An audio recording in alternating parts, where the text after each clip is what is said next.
Week 2 of the Texas high school football season is upon us, and we have a dandy for you here at Boerne ISD Stadium. The Boerne champion Chargers look to defend their home turf for the second straight week as they host the Panthers of Medina Valley.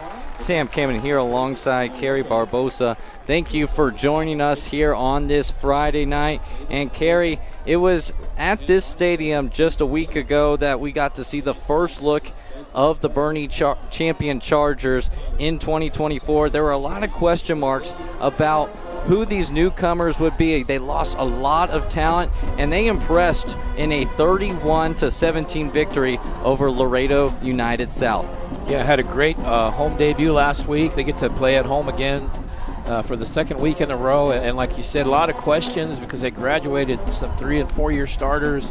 And Julian Navarrete comes up, quarterback. He runs for a touchdown. He throws for 3 to different receivers. And so the lights were not too bright for him in his first Friday Night Lights game. And they like what they saw on both sides of the ball, defense, offense. And they want to build on that and try to get something going against a good Medina Valley team that's a perennial playoff team. It looks like they've been in playoffs every year for the last 10 years. They move up to 6A this year, so be some challenges with that. But they expect a hard-nosed football game from these guys. Yeah, Blaine Ellis really likes the moxie, the poise of his sophomore quarterback. Julian Navarrete did not look like a sophomore in his first high school start. They will get the ball to start this one in week 2. Facing a Medina Valley team that lost their season opener 21-7 versus Leander Glenn, and they will be in a veer offense when we get to see the Panthers have the ball the first time, but they will send it away.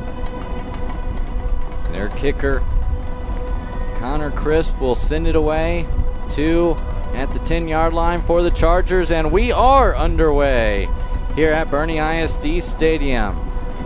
Fielded by Garland, and he's quickly taken down inside the 20. Not much of a return there for Garland Whitehead, and we will get our second look of this season of Julian Navarrete.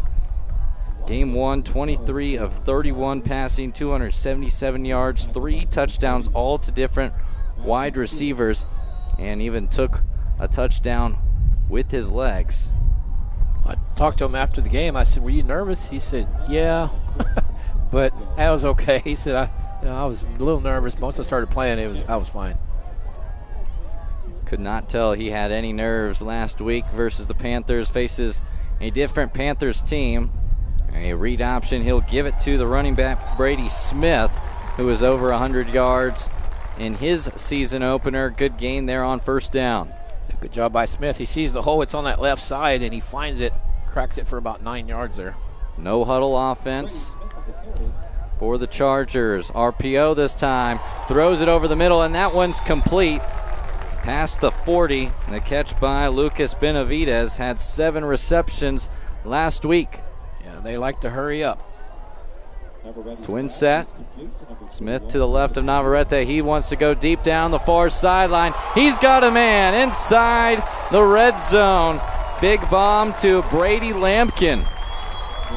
How about the touch on that throw? Just threw it perfect. Lampkin catches it in stride and reels it in, and gives them in the red zone already, just in 3 plays. Continue out of this twin set formation. Back to pass. Steps up into the pocket, and he is wrapped up.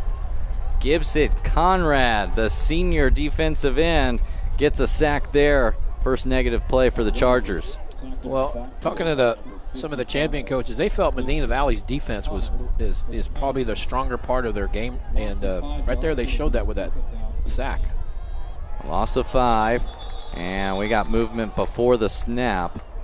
Might have been encroachment that caused the movement of the Charger offensive line, and it is. So those 5 yards back, give it 2nd and 10. I had that a 39-yard completion to Lampkin.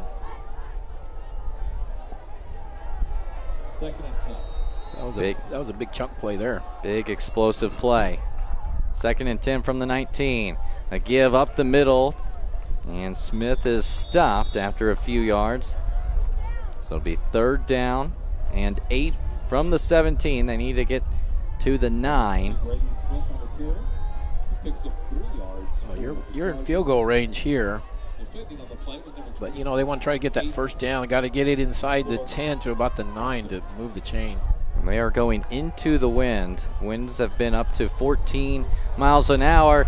Deep ball into the end zone. Caught. Touchdown. William Burgess. His first touchdown of the season. And just like that, Champion strikes first here in week 2. And I thought Burgess was being, I thought his shoulder pads were being grabbed his jersey or something because defender had a hold of him. But good job of just concentrating on the throw and making a nice catch and hauling it in. Called an and one there for William Burgess. The PAT is up and good for Nathan Bell. Stays perfect on the season in PATs. There was a flag. Looked like it might be offsides on the Panthers. Yeah, I don't know if they just decline it. Yeah, they do. So just like that, less than 2 minutes off the board, and Champion scores a touchdown. We'll take a quick break. You are watching Texas High School football on the Chargers Sports Network.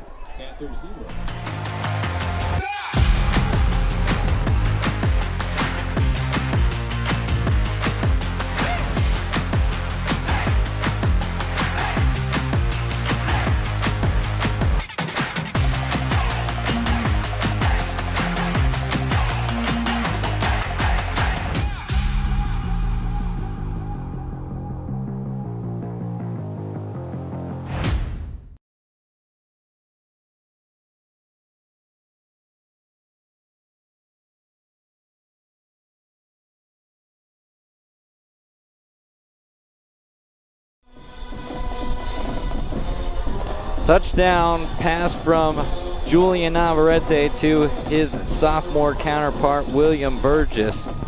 And it was a quick drive for the Bernie Champion, taking less than 2 minutes off the clock. They covered a lot of ground, too. They went 84 yards on that drive. They made that look easy. And good mix of run and pass. A couple of big catches by the Charger receivers. Nice ball there from Nathan Bell. Faking the reverse are the Panthers, and they sniff it out. Champions ready for the trickery. Brady Giles only able to get to about the 13, and that's where the Panthers will start on their first drive. A slot T veer headed by Michael Newton, a senior quarterback, and a solid year a year ago after missing 2022 with an injury. Had 15 passing touchdowns, threw for over 1,700 yards. Had a rushing touchdown, the only score for the Panthers a week ago versus Glenn. See what they do here. Give up the middle, and it's a few yards and a cloud of dust as the first carry goes to number 15, Jason Zendejas. Yeah, I guess in this day and age, it's 3 yards on a cloud of shredded tire stuff. Dinghies in the turf. Thank God for fully artificial turf fields. 2nd and 8 from the 15. Under center. Pitch there behind his intended man, and Champion is on it. Number 40 for the Chargers, able to get it, and it's Maddox Widely. And just like that, Champion with the sudden change looking to double up their score. Yeah, and all that motion they had, all the different movement, it looked like they had a little bit of space there on that outside if they could have got that pitch, because he was basically one-on-one with a defender. And so if they make that pitch cleanly, it might have been a good gainer for him, but just not able to connect with the back end. Big opportunity here for the Chargers, 10-yard line. Quick 6-play drive that ended in a touchdown for Champion. 2 plays, a fumble recovery by their defense, and now they're set up at the 10-yard line. 1st and goal, going left side. A perfect seam, touchdown, untouched for number 22, Zachary Garcia, and that's his first touchdown of 2024. And that hole was so wide open there. He saw it, he cut right just a little bit, found the daylight, and Garcia would have scored in a flag football game. There was really nobody around him. Good job by the left tackle and left guard, Walker Alfred and Jackson Palomo, Another PAT up, another PAT good for Nathan Bell. We'll take another quick break. All Champion here in the early going. 14-0 Chargers here on the Charger Sports Network.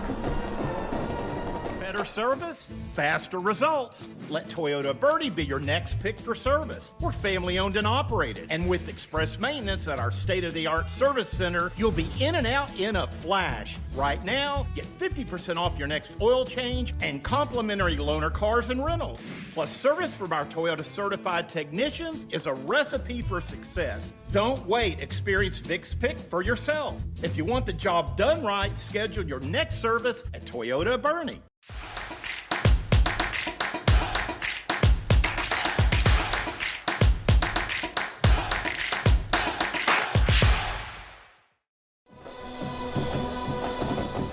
$14-0 Bernie Champion. They have only needed 7 plays to score 2 touchdowns.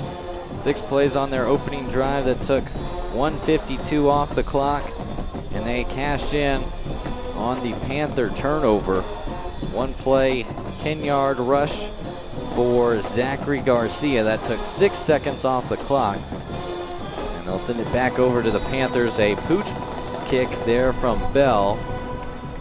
Medina Valley able to fair catch it, so much better field position now for the Panthers, and this is something that you don't want to start out with, getting punched in the mouth just like they have.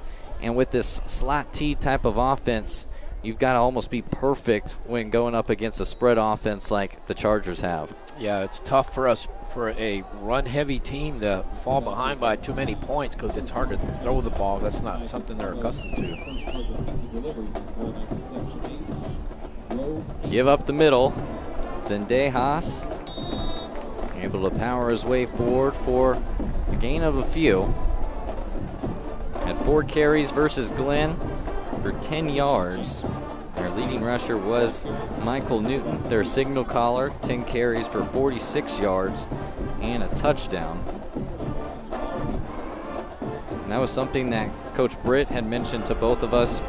Heck, even both sides of the sidelines, they wanted to out-physical the other team. Right now, Champion's doing it. Another give up the middle. No, it's a keeper from Newton, and he's going to be right at the marker.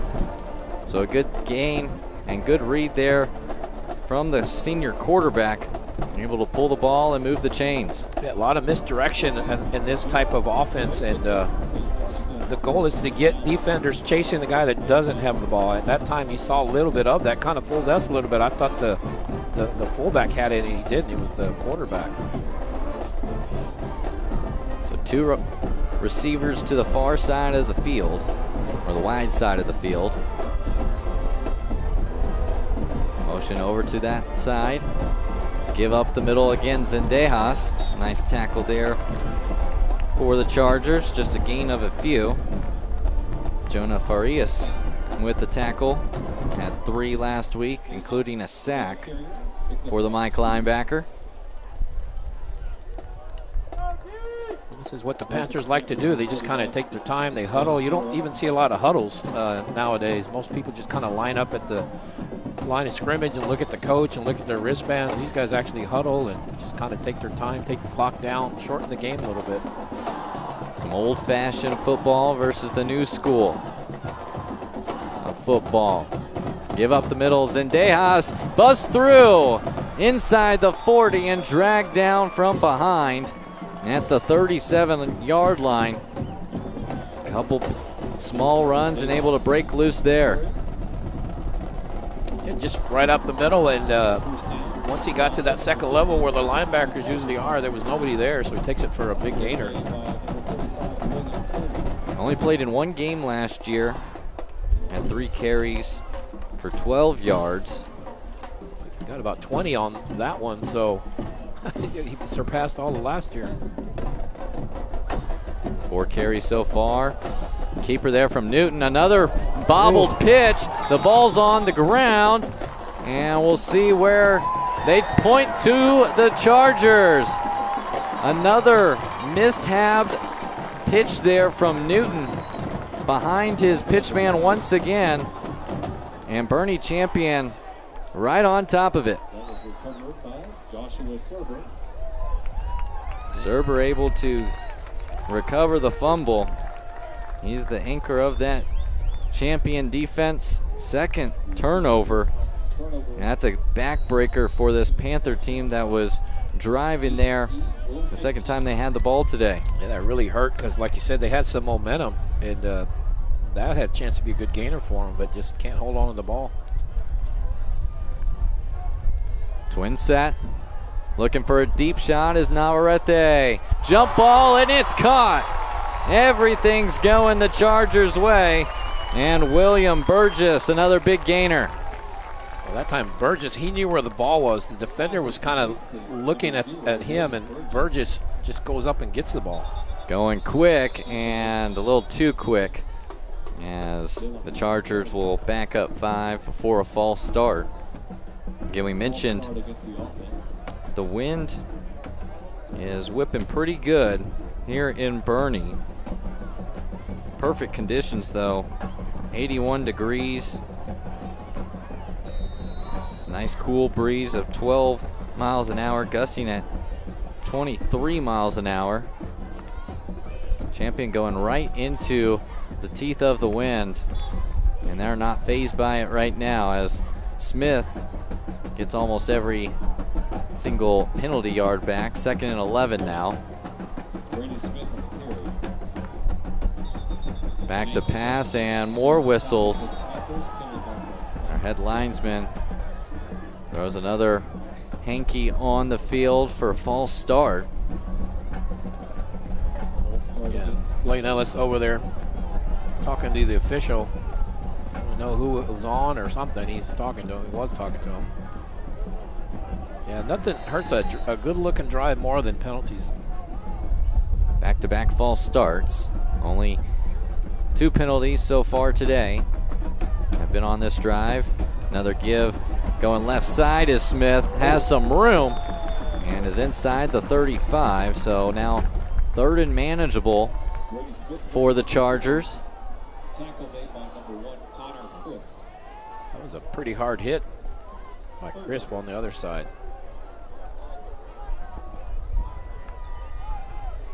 Back to pass, stepping up in the pocket. It's got a man, it's Burgess again, inside the 10, out of bounds. It'll be 1st and goal for the Chargers. Well, great decision by Navarrete. He had room to run it. I thought he was going to tuck and run and maybe try to get a first down that way, but he sees the receiver, and that's what you do. You think pass first. Single receiver to the short side of the field. They're going to give it to Smith instead, and that's a touchdown. Brady Smith joins the touchdown party in the 1st quarter. 2nd one on the ground by the Chargers today, and they are up 20 with the PAT to come. Well, what was impressive on that drive, Chargers just overcame a bunch of penalties, kind of self-inflicted wounds, but they overcame them with some big plays, and you couldn't have scripted a better start for Champion so far. Kick is up and good for Nathan Bell. 7 for 7 on PAT attempts this season. 5:15 to go in the 1st. 21-0 for Bernie Champion on the Chargers Sports Network. Guess I won't be making my famous burgers. Text everyone to cancel. The Rivera say it's not even raining at their house. Aren't they like 2 blocks away? It is coming down out here. It really is. That was cheese. Yes, it was. Keep walking, Marge. I bet this is a microstorm. What's a microstorm? I don't actually know.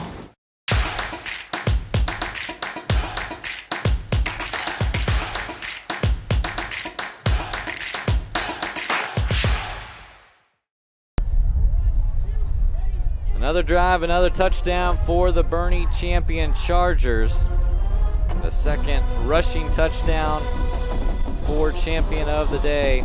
First of the season for Brady Smith. And they continue to strike quick.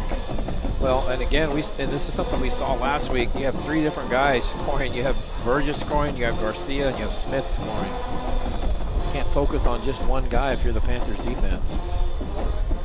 Kickoff received at the 18, going east and west, able to cut it upfield. He's got some room, one-on-one with Nathan Bell.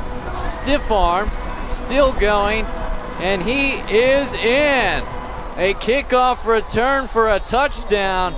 Brady Giles, but there is a penalty flag at the 31, so hold your horses. Yeah, it's going to be a hold. It's going to come back, unfortunately. That was a great for Medina Valley, unfortunately. That was a great play for them. That might have been the spark they kind of needed to get going. But, and you know, the thing about the flag is it was where the infraction occurred. It was really away from the play. Just kind of really didn't need to do that. It was 30, 40 yards from where the ball carrier was. Self-inflicted wounds have been the name of the game for Medina Valley here in this first quarter. Two fumbled option pitches in their first two drives, and then a holding penalty that negates a kickoff return for a touchdown for Brady Giles. So they will start their third drive at the 20. 4:59 left in the first. Give up the middle. Zendejas able to get half of it. Well, so far, Medina Valley, when they go up the middle between the tackles, it's been pretty effective for them. That time they get 5. It's when they try to go wide and the pitches, and obviously you can't, you know, you're not going to stop pitching the ball yet. I mean, it has to be a part of your game, but you just got to figure out the timing between the quarterback and the backs. 5 carries, 33 yards for Zendejas. Going up the middle. They give it right back to him again. And he has stood up at the 29. So 4 on that carry makes it 3rd and 1. If you're the Panthers, I think you really need a first down here just to give your defense a rest, because they've been on the field quite a bit. First offensive possession for the Panthers was 2 plays, and then they had it 5 plays. And now this is their 3rd play. They need to keep their offense on the field, let their defense rest a little bit. In their slot T. Motioning to the short side of the field. Keeper there for Newton, and he muscles his way for a first down. Sometimes your offense can be the best defense. Got to play a little bit of keep away with this Bernie champion offense. Keeping them on the sideline is just as good as playing defense and holding them scoreless, which they have not yet done. 3-for-3 touchdown drives for the Chargers here in the first quarter. Zendejas gets the give, and he is stood up. Tackle there from number 42, Roman Flugensi, sophomore. 5 tackles in their first game versus Laredo United South, including a tackle for loss. That one again, second time on first down where they get 5 yards up the middle. The problem is, when you're down 21-0, it's hard to erase a 21-point deficit 3, 4, and 5 yards at a time. At some point, you're going to have to throw the ball downfield. They were 6 for 17 in their opening game of the season versus Glenn. Gain of a few more. So slowly, methodically moving. On their 3rd drive, it'll be 3rd and 2 for the Panthers. Have they? I don't think they've thrown a pass, have they, in this game? They have not. Yeah, have not. And 4 keepers for Newton, 7 runs for Zendejas, and 2 mishapped pitches from Newton. 3rd and 2. Zendejas initially hit at the marker, lunges all the way to the 46, which will be enough for a first down, but there is a flag. Looked like Champion might have jumped off sides. yeah, I think they're going to get the first down either way, whether they take the penalty or just take the gain itself. 5 yards on a penalty, 5 yards on the run. Yeah, let your offensive guy get the stats, right? Let him get those 5 yards, add to his total. Exactly. So 1st and 10 now from the 46, under 2 minutes to go here in the first quarter. All Champions so far. Zendejas able to fight for the first down. Looked like it was going to be a fumbled exchange once again with Michael Newton. And then Jason Zendejas said, just give me the ball, let me go. Yeah, it looked like they had some problems there, and that was going to be not a fumble, then maybe a no gain, but just able to get the ball and take it 9 yards.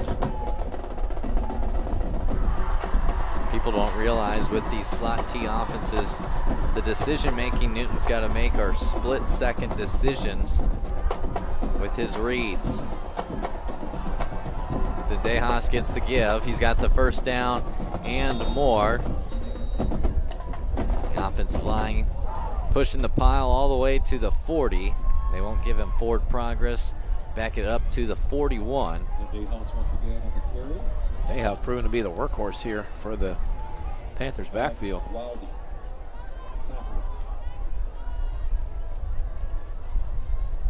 Already 10 carries. Wow. 67 yards here in this first quarter. Didn't seem like you could sustain that. You get into 40 carries in the game.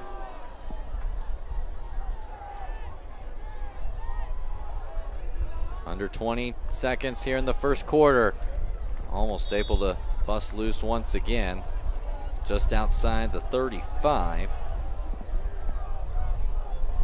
And they're walking over to the sideline, so that will be the end of the first quarter. Bernie Champion coming out firing here in week 2. They're up 21-0 over Medina Valley here at Bernie ISD Stadium. You are listening to Texas High School football on the Charter Sports Network. Better service, faster results. Let Toyota Birdie be your next pick for service. We're family owned and operated. And with express maintenance at our state-of-the-art service center, you'll be in and out in a flash. Right now, get 50% off your next oil change and complimentary loaner cars and rentals. Plus, service from our Toyota certified technicians is a recipe for success. Don't wait. Experience Vic's Pick for yourself. If you want the job done right, schedule your next service at Toyota Bernie.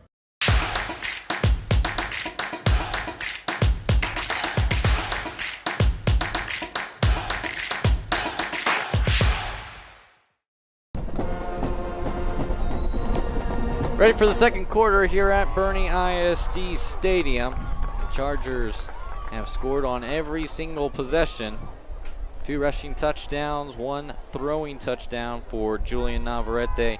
2 early turnovers for Medina Valley, but driving here on their 3rd drive.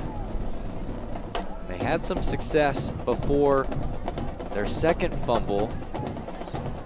Had 4 plays, gained 30 yards on their second drive. This is the 9th play of the current drive. 2nd and 4 from the 35. Give inside to Zendejas, and he's right at the marker. And it looks like they're going to give him the spot and move the chains once again. Yeah, this has turned into a long drive. He started at 4:59 mark and ran the whole quarter down. Now you're starting the second quarter. Again, slowly but surely, just got to stack play after play after play to try and get back into this one. Giving their defense a rest. Keeping it, pitching it is Newton, able to successfully pitch it. And Kevin Straughter, the freshman, the pitch man, and gain of 8. Yeah, and like I said earlier, you just have to be able to pitch the ball out of that formation. You can't, everything can't just be straight ahead. They've had a lot of success moving the ball straight ahead, but you got to be able to use the whole field. And pitch game is a part of this type of offense. And just had some bad luck with it, but that time they make a good connection. Coach Britt said, watch out for Kevin Straughter, freshman wide receiver. Very talented dude. Able to get that pitch. This time it's a give back to Zendejas. Nowhere going on that carry. And it'll stay at 3rd and 1 from the 21. Yeah, and I think if you're the Panthers, you're going to have 2 cracks at this just because of field position and because of the score. Have yet to throw the ball. Zendejas comes out of the game though. Give up the middle this time, number 35 with his first carry. That is Clayton Barron, Jr. First carry of the year, and he moves the chains. Number 45. Well, when you least expect it, like you said a second ago, they haven't thrown the ball. When you least expect it, that's when they throw it. Running right into what's traditionally a 3-4 defense for the Chargers. Playing more of a 4-3 defense here today against the slot T. Give up the middle again, it's Barron. And he's inside the 15. All the way to the 13-yard line. Gain of 3. About half, actually. This is a long drive. Approaching about 8 minutes just on this one drive. And the thing is, if you take 8 minutes, you got to score. You can't go 8 minutes and not score. This is the 13th play of the drive. From the 13. Give up the middle. No, it's a pitch. There's Slaughter.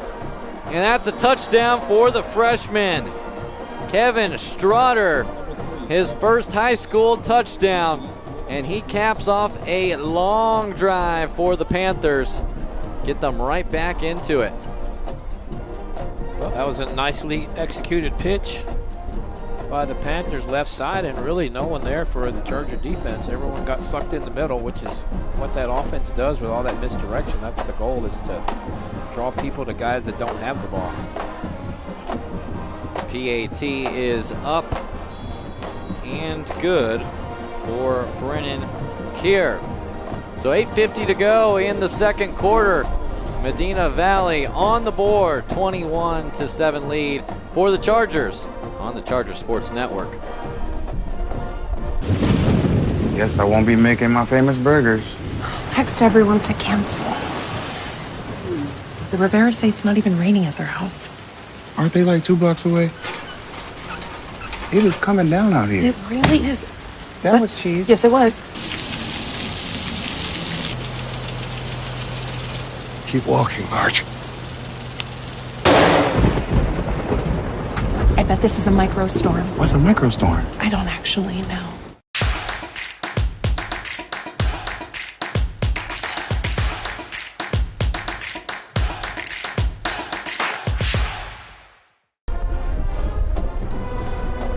$8:50 to go here in the first half. Bernie Champion up 21-7. And it was a long drive for Medina Valley. 13 plays over 8 minutes. And it was capped off by the first high school touchdown for Kevin Straughter, the freshman, making his second game for the Panthers. Had a reception versus Glenn for 26 yards. Has got 2 carries here today, including that last one for a touchdown. A high pooch kick and fair caught at the 38-yard line there by Micah Middleton. So after a long wait on the sideline, Julian Navarrete back with his offense on the field. See if this long drive for the Panthers causes Champion to be a little cold to start this fourth drive. Yeah, let's see. Let's see if they cool down. That, you know, it's an 8-minute drive, but then there was a turnover from quarters, you know, exchange the ends of the field and all that. So they were probably on the sideline a good 10, 15 minutes. Navarrete 5 for 5 right now. Looking to go 6 for 6. And he is sacked in the backfield.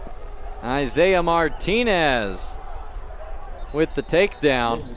But there is a flag deep in the secondary. Way down there. And Coach Britt is not happy. That's 30 yards from the play. I think he's getting mad at one of his players, perhaps the guilty party. After the play. Looked like extracurriculars there from either Dylan Allen or Jacob Warren. The two getting an earful from the second-year head coach Andrew Britt. So instead of 2nd and long, it's going to be 1st and 10. With that penalty yardage, it should be inside Medina Valley territory. Yeah, and there's a little chippiness going on out there. You see at the end of a play, guys just kind of just little shoves, nothing hard, but that one's just bad timing for the Panthers because you get a nice play, you get a sack, and then you basically give the ball, help them move the ball down the field with just an untimed penalty. Ball at the 47 of the Panthers. Shotgun looking to throw. Finds his target inside the 30 and dragged down out of bounds. Brogan Dempsey with his first catch. Well, I don't know what happened there to the defense, but Dempsey was wide open along that sideline. Trips right. Smith to the left. Throwing to the left, and that's the first incompletion. Trying to go right back to Dempsey on that same route, just a little wide of his intended target. Better coverage that time by the Panther defense, and it looked like Dempsey might have tripped up on his way trying to make his cut. Give up the middle. Bouncing it outside is Smith. Able to get inside the 25. So 3rd and medium. Wind at their back though, and Nathan Bell has a strong leg. And they are able to get the Panthers to jump off sides. Gonna make it, this could change your play call from 3rd and 7 to 3rd and 2-ish. This is a big penalty by the Panthers. Number 34, the senior defensive tackle, Riley Blythe. Got a little happy there. Hit the center, Andrew Strasburg. So 3rd and 2 from the 19. Give up the middle. He's got a first down. He fumbled the ball. Brady Smith coughed it up, and Medina Valley is on it. A turnover inside the red zone for the Chargers. And that's exactly what the Panthers needed on the defensive side of the ball. A big break for the Panthers. That was going to be a first down for the Chargers inside the 10, and chance at another score, but Panthers come up with a big turnover. First turnover of the day for the Chargers. 3rd fumble we've seen. So now Medina Valley with 7:16 to go in the first half. We'll like to make it a one-possession game. Give up the middle. Only a gain of a few for Zendejas.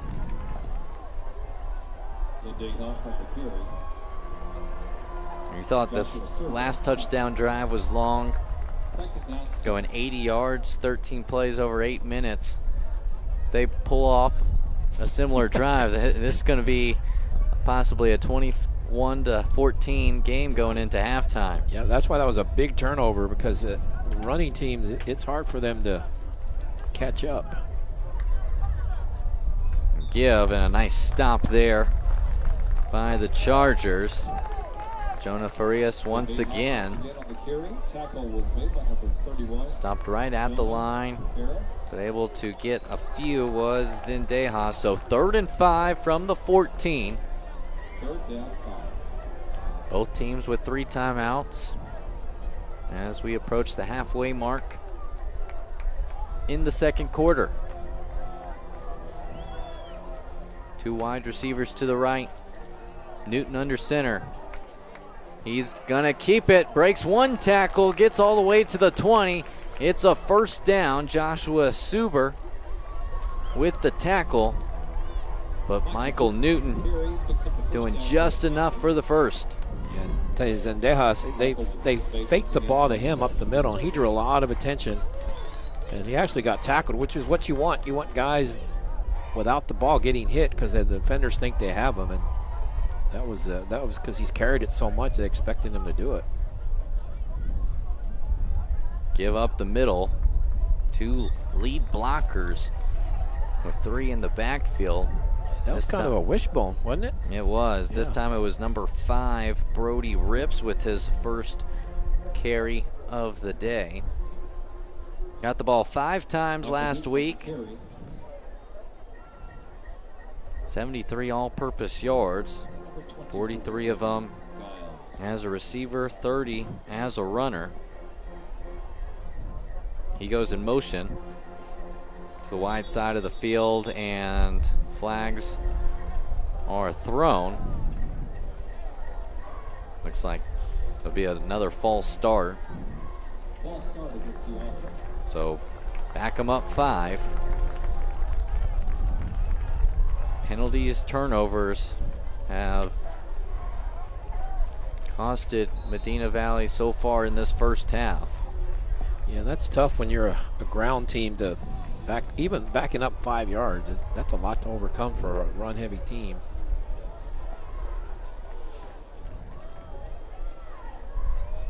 Two wide receivers to the right of Newton. Give up the middle. Powering his way all the way to the 30. A bowling ball is Jason Zendejas. That's why he can continue to pound the rock. Able to bounce off a few wimpy tacklers and moves the chains for the Panthers. There's a little over 4 minutes, and Panthers want to use all of these 4 minutes to take it into halftime down a score if they can. Let's see if the Chargers defense can come up with a stop here. Zendejas right behind Newton. Motioning is Rips. Trying to throw for the first time is Newton.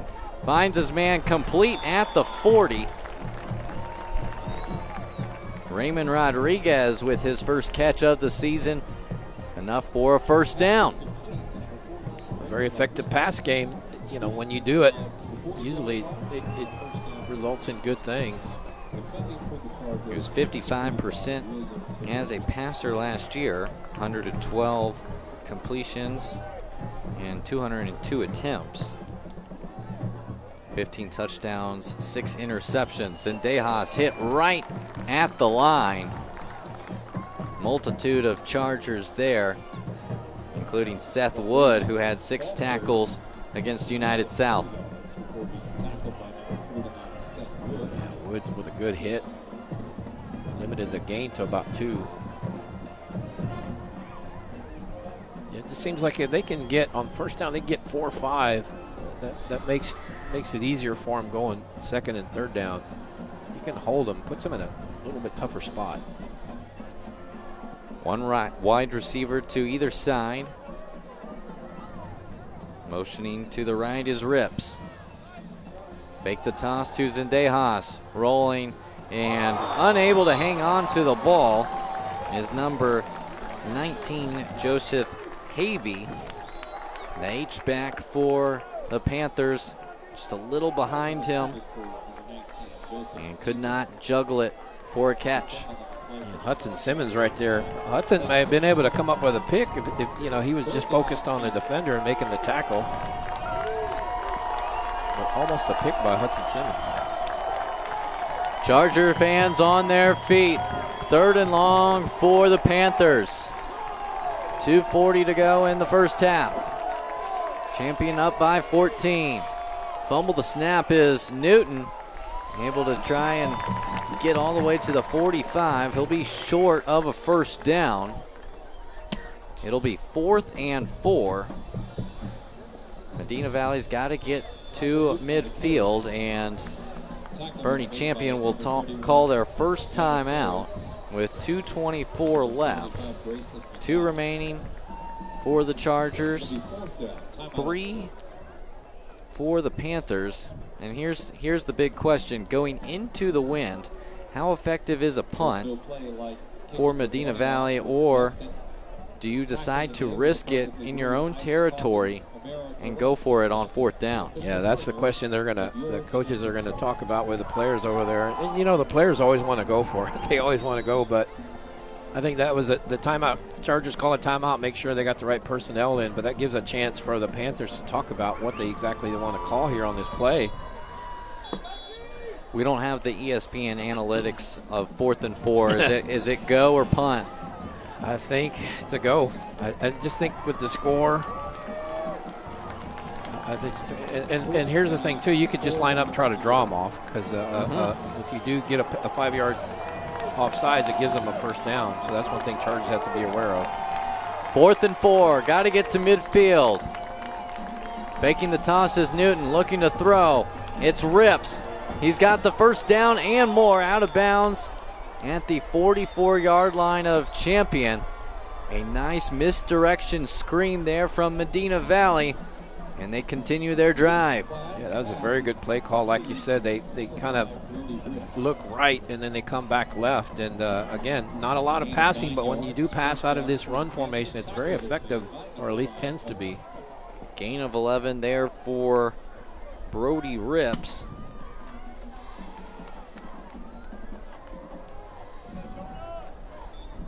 Run up the middle. Another gain of 3 for Zendejas. That is his 18th carry of the first half. As we hit 2 minutes left in the second quarter. Panthers taking all the time they can. Touchdown drive. Took 8 minutes off the clock on 13 plays. This is play number 12.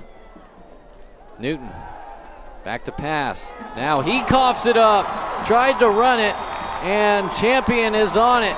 Their 3rd fumble recovery of the game, and this time it goes to the hands of Maddox Widely for the 2nd time. Just didn't cover the ball. He's just trying to run it, quarterback, and just got popped loose that time. Big break for the Chargers, but they do come up with the stop that they need. And you know, they're thinking score here. You got 1:36. You got 2 timeouts, and you got a very effective passing game. So they're going to want to put points here on the board going into halftime. I mean, you look at their scoring drives even today. 1:52 on their opening drive. And that went 84 yards.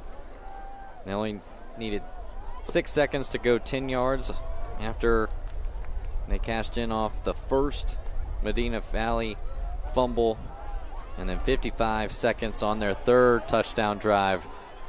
Tucking it down to run is Navarrete, and he is still in bounds. Or actually, they're going to call him out of bounds. I think he rolled on a body. I think he rolled over a defender and then made it out of bounds. So clock stops at 1:24, 2nd and 2 from the 46.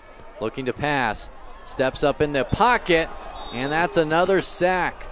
A coverage sack there by the Panthers, and this time getting it to Navarrete was Aiden Scholark Hopkins. Panthers only brought in 3, and they still, with 5 blockers, able to get to them. Under a minute to go, 3rd and 4 from the 44. Now they're going to take their time. Looking to the sideline.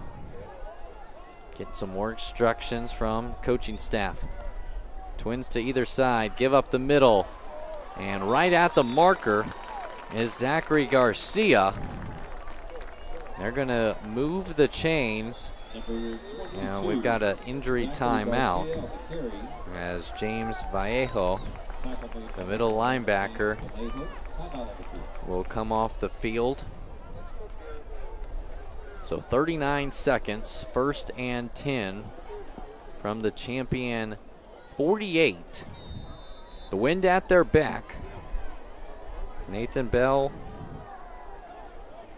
has plenty of leg, tried a 48-yard field goal last week that came up just short. There's another run up the middle there for Garcia. And Coach Ellis is going to take his second timeout with 20 seconds. It ticked down to 19. See if they put any time back up. Yeah, that, because it was at 39, I thought, and it somehow got down to 19. I didn't know that took 20 seconds on that play. I think that's Coach Ellis is talking to them about something. I think they're going to add a little bit of time. And they had great clock management last week against United. Had a last-second touchdown pass from Julian Navarrete. Hail Mary. You could say it was a Hail Mary. He was hanging around like it was a Hail Mary. It was kind of just a busted play. You even said kind of had a time for 2 plays possibly because there was 10, 15 seconds. He stood in the pocket, bouncing around for half the time, and then you go, nope, never mind. It might be just 1 play, and he made it count, though. Yeah, I think they're going to add, looked like they went from 19 to 26, so that helps Chargers a little bit. 2nd and 3 from the 45. They have 1 timeout remaining. And the target is probably inside the 30-yard line with the leg of Nathan Bell kicking with the wind.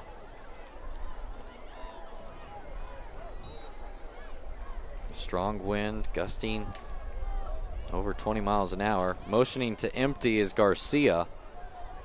Quick throw past the sticks, and Middleton is flung down right at the 40, WWE style. Yeah. Wow. Clock continuing to roll. It never stopped. It's at 8 now. Gonna have to chunk it up. This is the last play of the half. Looking for help, and he is tackled at the 40. Great pursuit there from Vallejo and the Panthers defense. And that's how the half will conclude. Bernie Champion up 14. They started out strong with 3 straight touchdown drives, 2 on the ground, 1 through the air. Medina Valley able to get on the board, but fumbles have been costly for them. 3 turnovers so far for the Panthers. First half thoughts, Kenny?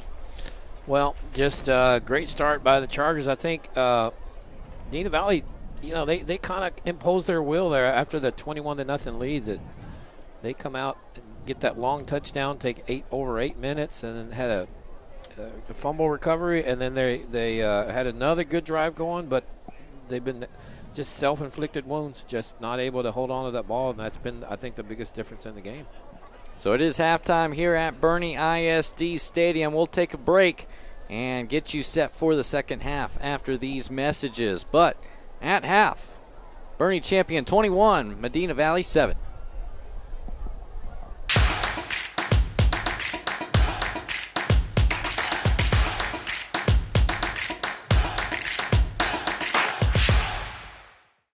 Coming up next on the Bernie Beat, it's KC Kids at the Kendall County Fair. History for the Bernie Greyhounds boys water polo team. A century of Greyhound football and homecoming parades. It's all coming up next on the Bernie Beat. Hello, I'm Thomas Hand, Director of the Bernie Alternative Programs. Thanks for watching the Bernie Beat.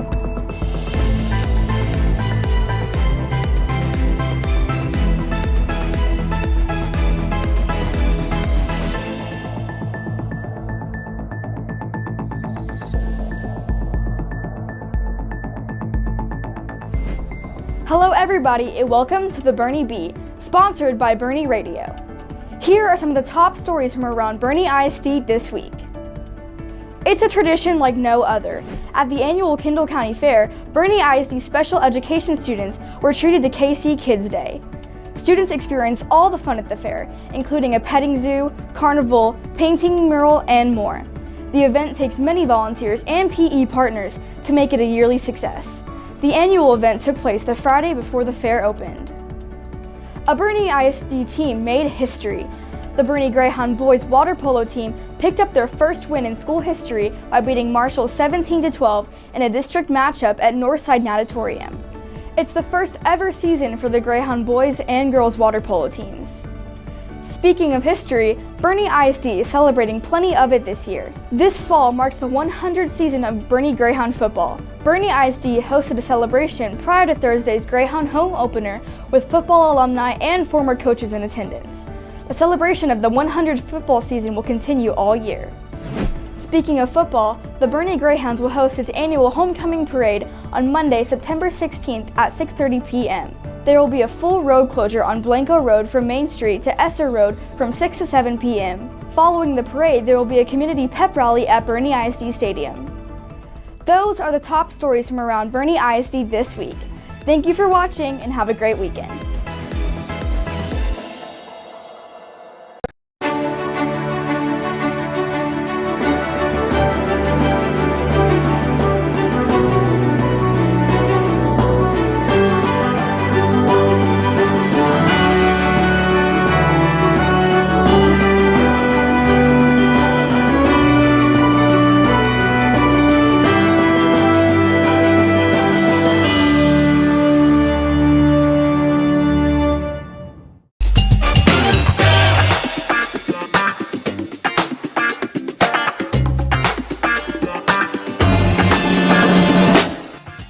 Hi, my name is Caroline Sedlak and I'm the cheer captain for the 2024-2025 season. Hi, my name is Kinley Waters and I'm a varsity cheerleader. Hi, I'm Annabelle Bearhorst and I'm a varsity cheerleader at Champion. Here's what's in my bag. And this is what's in my bag. This is a tour of what's in my cheer bag. We have the Charger Cheer Stanley Cup. It's personalized. Every cheerleader has one. This is my bag. So the first thing that's in my bag is my makeup bag, and I put it in a Sheen bag so that nothing can fall out of it. Pom-poms, of course. They're my favorite things in the world. So first, obviously, I have my poms. They're a necessity. We have hairspray, of course. A curling iron. More hair products. This is heat protectant. And cheer shoes. I have my classic cheer shoes, necessity also. They turn red from the track, but they're not too red yet for this season. I also have my iconic rally towel for the football games. Next thing in my bag is this mannequin. Her name is Mankisha. I just bring her along just in case I get bored on the bus rides. We have a hairbrush. This one's from Forever 21. It says Barbie on it. I got her in the 7th grade when I wanted to be a cosmetologist. It just like stuck with me, you know? Like I always just keep her with me, especially for like long car rides or like bus rides. I have this disposable camera to take pictures at football games. Super fun. I love it. The next thing in my bag are my palms, because they're just so important if you're a cheerleader. Like they're just cheer. I have my hairbrush and my perfume, Sol de Janeiro Rio Radiance. It's my favorite one. Knee brace because I tore my ACL, but I'm making a really good recovery. The next thing in my bag is a snack. And a makeup bag with lots of random products in it. In this pocket, I have my bows. Is a camera. to take cute pictures. Trusty little rally towel that our coach gave us. Some lip gloss. And most importantly, extra gum. Spearmint only. Band-aids for if you get blisters on your feet. And then the next thing is a bow. Charger Cheer sunglasses. And bobby pins. Sol de Janeiro, deodorant, chapstick, lip gloss, and gum. And that's what's in my cheer bag. That's all that's in my bag. That's what's in my bag. This is our cheer bag. And it has our name on it. Oh, I forgot bows also. We have a navy one and a white one. Come to our game this Friday. It's gold out, so be decked out in your gold and support childhood cancer.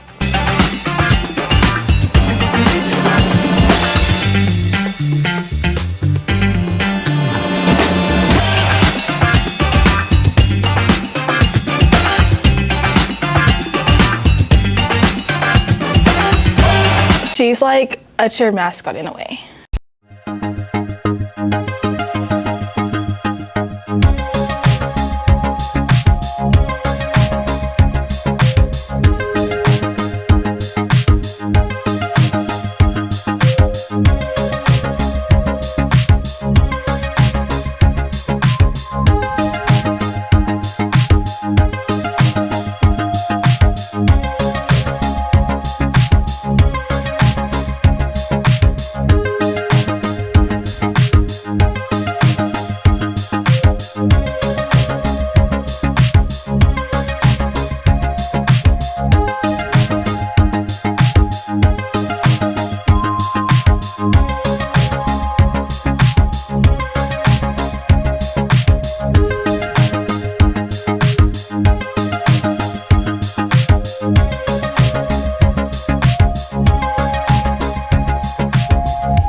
Dear parents and fans, on the court or on the field, it gets very intense. And at the end of the game, we remain humble in victory and gracious in defeat. We need you to help us in respecting sportsmanship and competition. Please do not engage in disrespectful conduct, including verbal abuse of opponents, officials, or coaches. Whether in social media or in the stands. Please remember the value and purpose of education-based athletics. On behalf of Boerne ISD Athletics, we ask everyone to assist us in benching bad behavior. And that you are a positive role model, supportive parent, and responsible fan. Your behavior has an impact. Eyes and ears of students are watching and learning from you. Thank you for supporting Boerne ISD Athletics.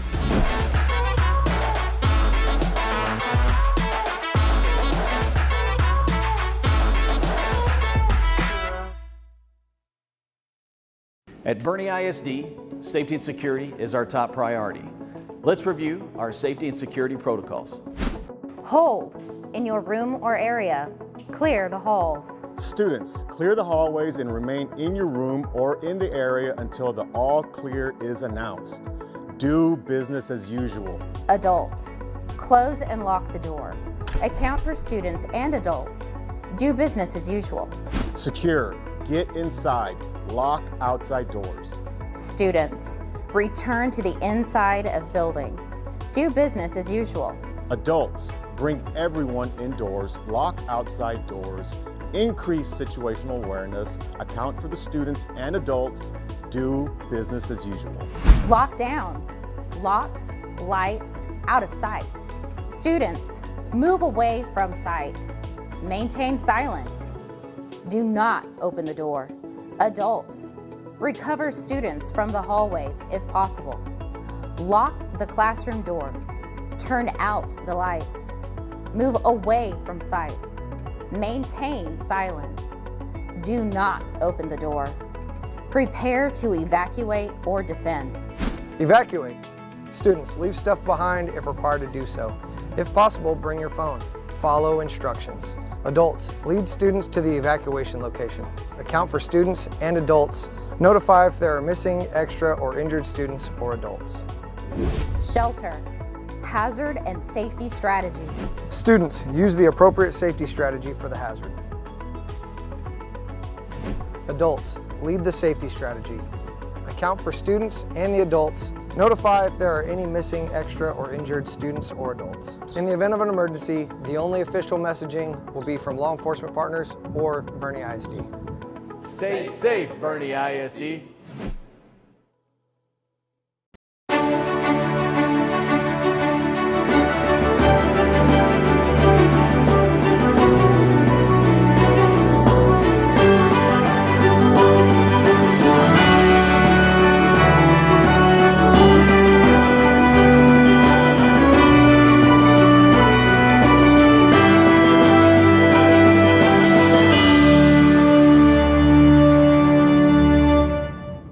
You taught me to embrace my uniqueness and celebrate what makes me me. Have someone in your back of your mind that cares about you. You were a leader and you touched the hearts of so many students like me. Your positivity has made a difference in my school life. Thank you for what you do. I will think back to all the memories I had in your class, and I'm going to miss you all the more.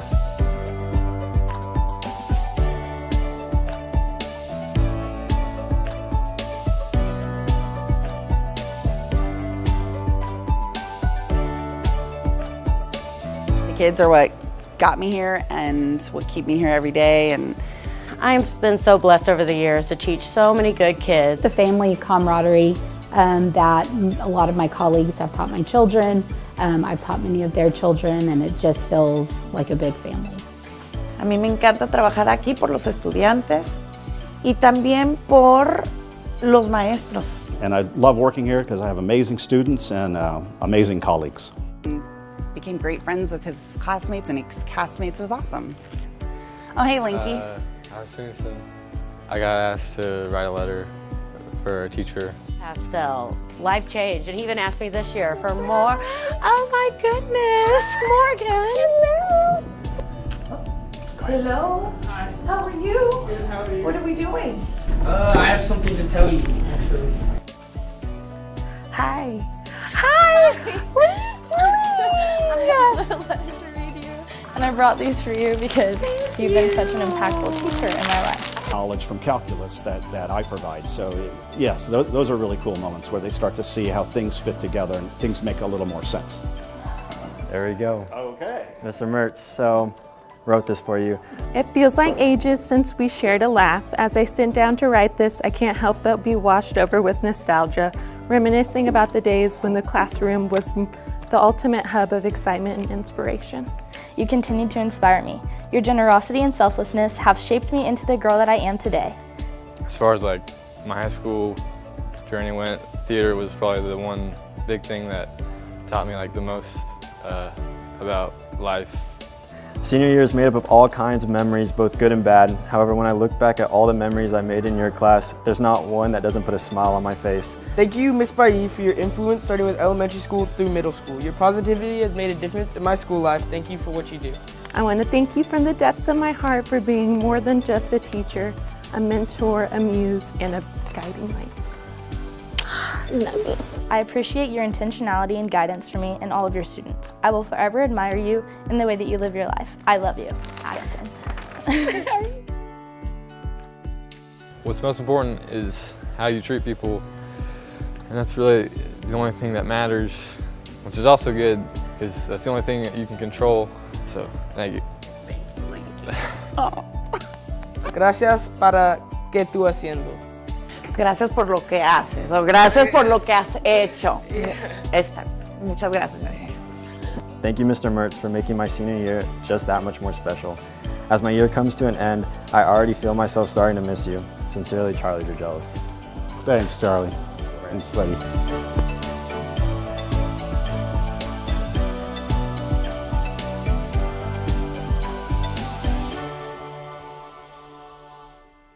Hey friends, I want to tell you about the Empowered Partner Program. It's a special program where local businesses and organizations promise to help us if we ever feel unsafe or need support. If you're in a tough spot, you can look for places with an Empowered Partner sticker on their door or window. It's great to know there are always safe places where we can go and get the help we need. Remember, you are not alone. There's always someone ready to support you in our community.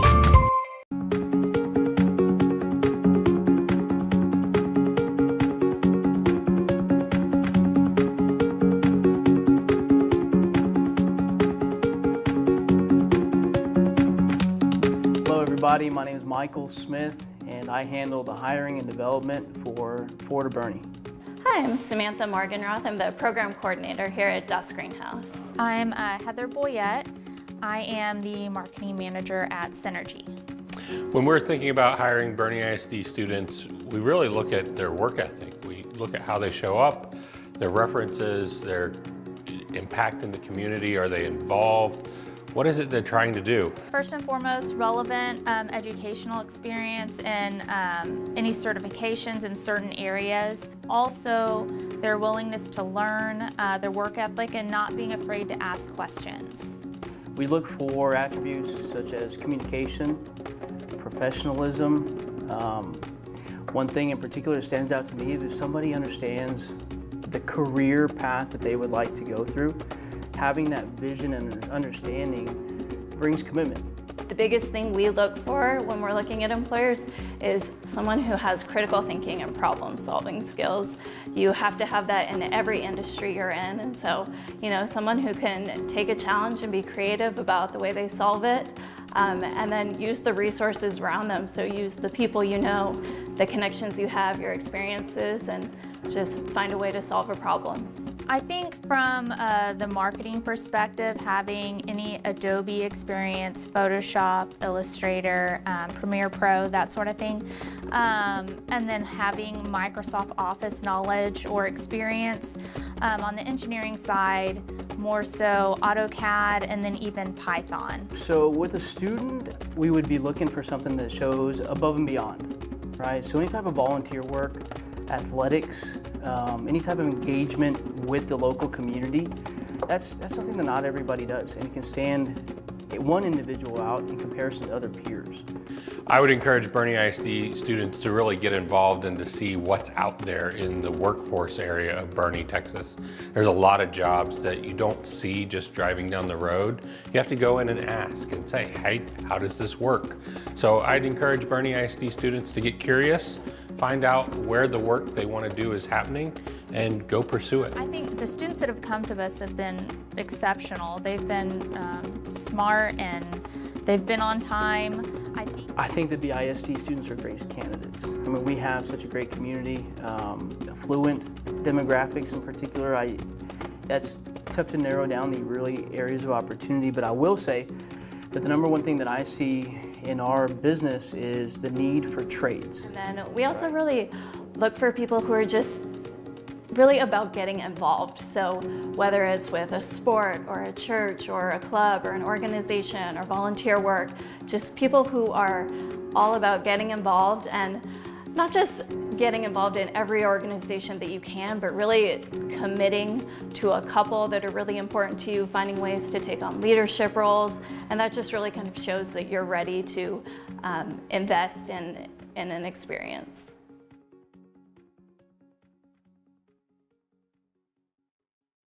Every day, we come to school to learn, grow, and have fun. But safety is always our top priority. Whether it's bullying, mental health, suicide, or dangerous behavior, if you see something, say something. Sometimes we might notice something unusual or concerning. It's important to know that if you see something, you should say something, either in person or anonymously, using our QR code. If you notice someone being bullied, struggling with mental health, talking about suicide, or engaging in dangerous behavior, it's important to speak up. Remember, if you see something, say something.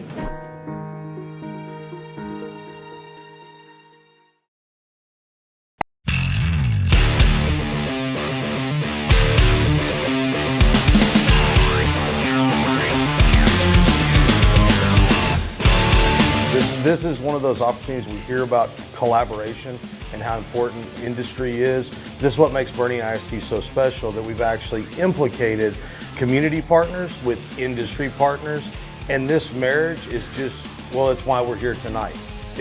Lincoln Electric is the world's largest manufacturer of welding equipment. They support us. They also support Joe and Amanda Martin within Martin Bros Custom. So that's how we met each other.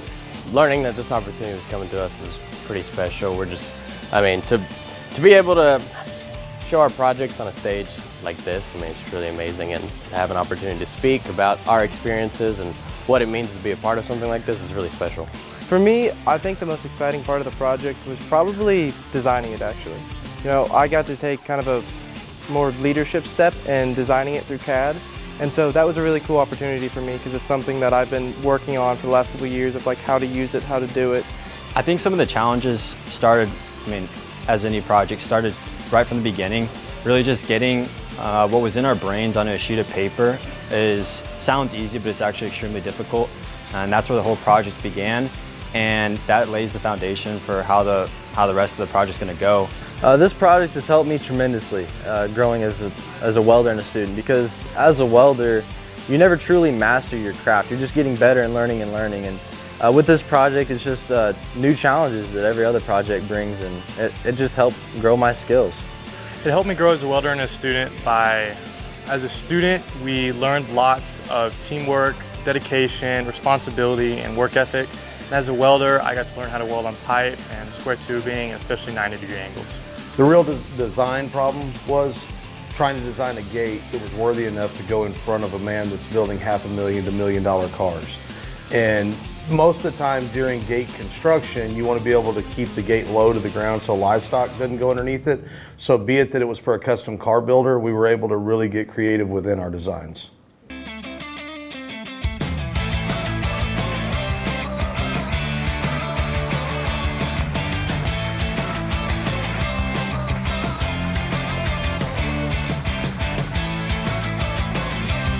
You know, I've seen sketches of it, kind of rough sketches, but you know, kind of when you see it in person, it kind of takes your breath away, really.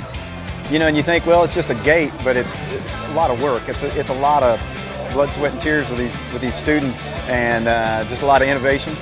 You know, there's a lot of geometry, a lot of fabrication, just a lot of thinking, a lot of passion that went into it. So just to see it in person, it's really kind of, it's like, wow, you know. I do this every day, and it takes my breath away. You know, from what they learn in here. They don't only learn skills, they're learning how to work together, how to build, you know, confidence in themselves. And to me, really, they can take this confidence and go start their own company. You know, it's going to be the centerpiece of my business.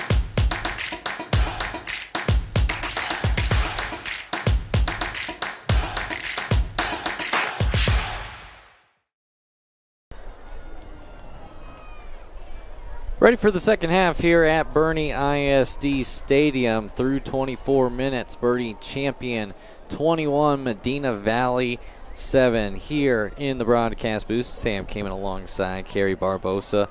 And a tightly played first half between the Panthers and the Chargers. The real difference maker is 3 Panther turnovers to just 1 for the Chargers.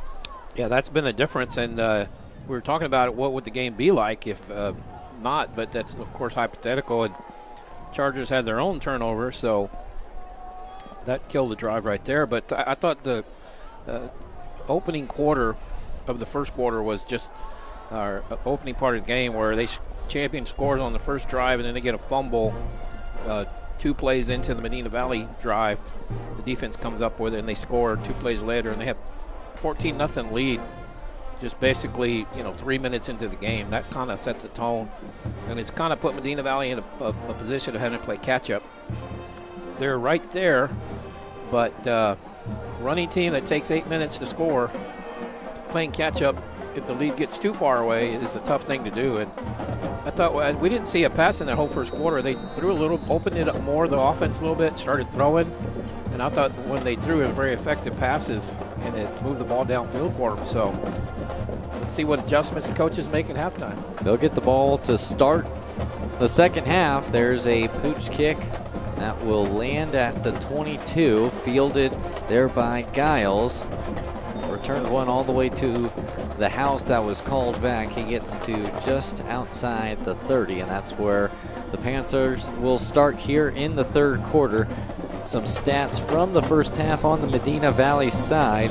You mentioned the limited passing attack. They were effective, though. 2 for 3 for 21 yards was Michael Newton. Their workhorse, though, was Jason Zendejas. 18 carries in the first half, 98 yards. but their touchdown came from the freshman, Kevin Strotter.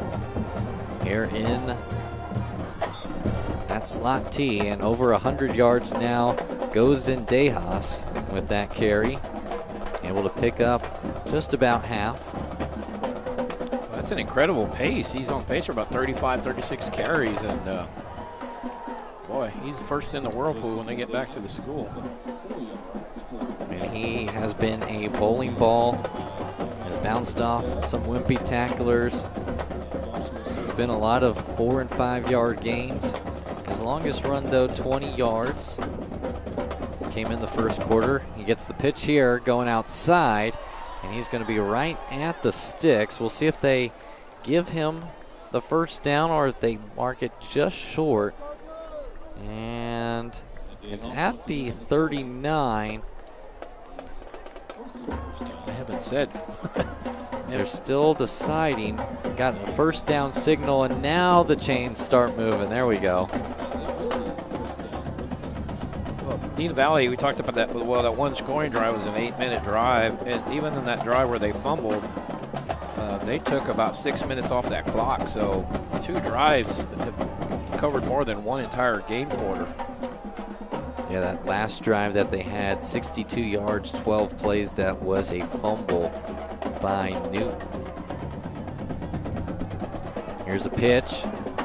Brody rips on the left side, and he picks up a good chunk there, 9 on first down. Right now they got the Chargers guessing a little bit where they're going, up the middle, to the side. Pitch you see on the left side. Nice spin move, gets forward and gets about 9. Third time Rips has touched the ball. 11-yard reception. And now 15 yards on the ground. 3 in the backfield. Wishbone look. Rips gets the carry, and he's right at midfield. Those yards will at least move the chains. Yeah, those first 2 drives where they fumbled on those pitches that were behind their intended target.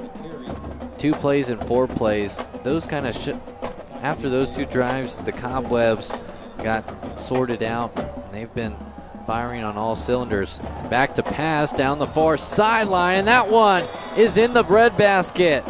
What a catch and throw from Michael Newton. And he finds his senior receiver, Cade Gallion.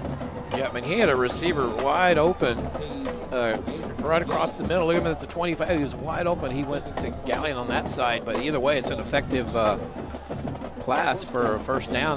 But if they go up the middle, it's probably a touchdown. Gallion, 15 receptions last year for 200 yards, 3 touchdowns in 7 games. One of their top returners. Gain of a couple on first down. So they're now in the red zone. Straight ahead, Zendejas. Continues to be the workhorse. Over 20 carries in this ball game, over 100 yards. Another keeper, no, they're gonna pitch it, and nice play on the outside. Maddox Widely, I mean, he's playing with his hair on fire. 2 fumble recoveries, and he played both Newton and the pitchman. Got a Panthers player shaking up. He doesn't want to leave, but I think they're going to make him leave. He's laying on the ground. I don't know if the Panthers called a timeout. Yeah, that's the center, Bo Weimers, juniors for the Panthers. 4 juniors on the offensive line, the only senior being Marcelo Garcia, the left tackle. And you know, with that ground game, got to have a good center and quarterbacks exchange. So John Hunter Ruiz is the man in line after Weimers, a senior center. Coming into the game now. It'll be 3rd down and 4 at the 19. Big play in this ball game as Medina Valley trying to get back into this one. Give up the middle and trying to spin his way for a first down is Zendejas. He's going to be right at the marker. It looks like they're going to mark him just short. 4th down. Just straight ahead up the middle. It gets shoestring tackle there by Flugents. And no surprise here. Panthers keep the offense on the field. 4th and short. Charger fans on their feet. Champion trying to get the crowd into it. Get a stop. Going up the middle. 1st down and more. Zendejas inside the 10 for a 1st down. Well, no real big shock on who got the ball there. They just needed one, but they ended up getting about 5 or 6.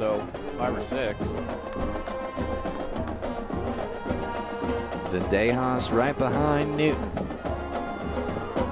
Motioning is Strotter. And ball comes out, but down was Zendejas. Right about the 5. They'll mark him just outside at the 6. I'll tell you that. Yeah, I got a player down right now. It's Zendejas. But look at all the misdirection. Look at all the players running different directions. Oh, that ball was actually out. You slow that down and work it back.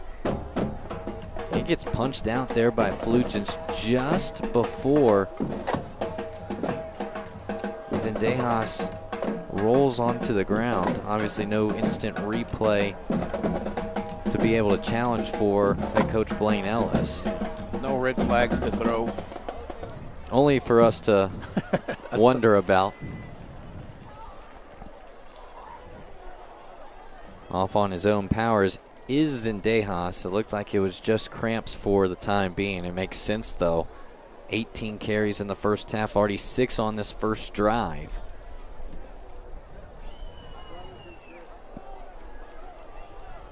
$28 yards on the back of Zendejas. It's 2nd and goal from the 6. Newton under center, 2 wide receivers to the short side of the field. Trying to QB sneak it. The tush push there for the Panthers.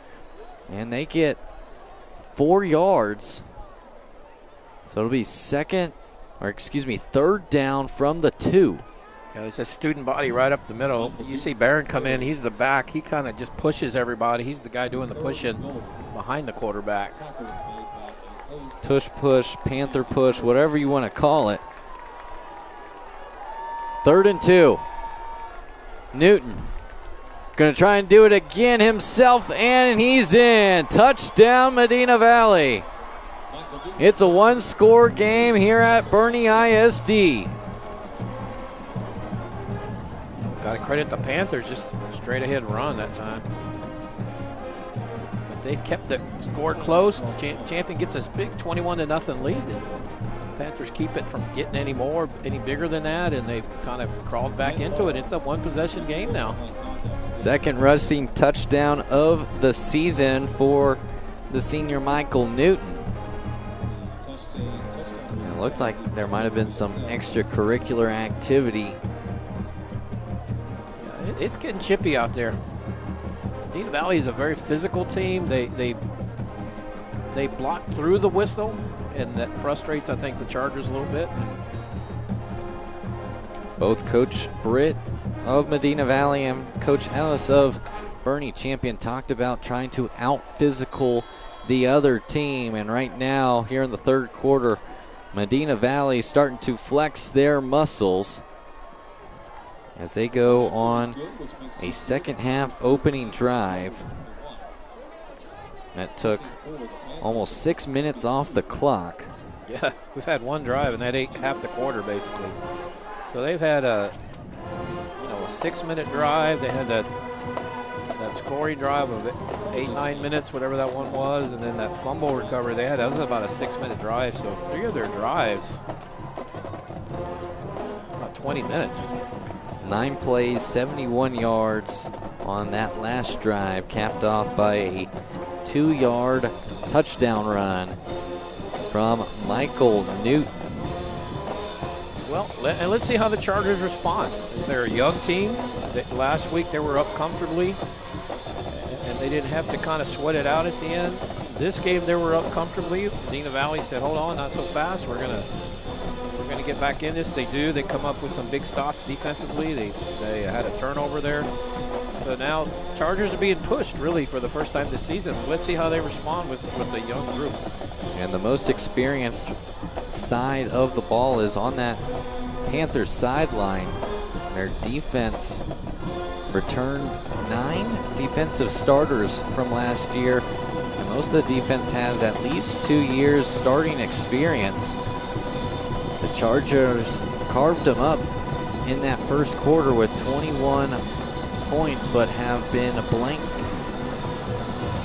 in the second quarter, and they'll get their first opportunity with the ball here in the third. So after that extracurricular penalty, kicking off from the 25 is Medina Valley, fielding it at the 20. Trying to go down the far sideline is Brogan Dempsey, and he's across the 40, but multiple flags. One on the return and one where the kick was from. So one looks like it might be holding and the other offsides. So we might have to do the kickoff all over again. Yeah, let's see what they call. Not bad starting field position from where you're at it if the ball stays here. So illegal formation on Medina Valley. Holding on Champion, and we will re-kick.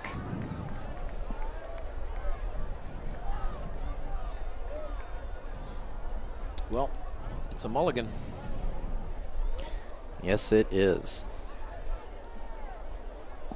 Panthers looking to get their first win of the year.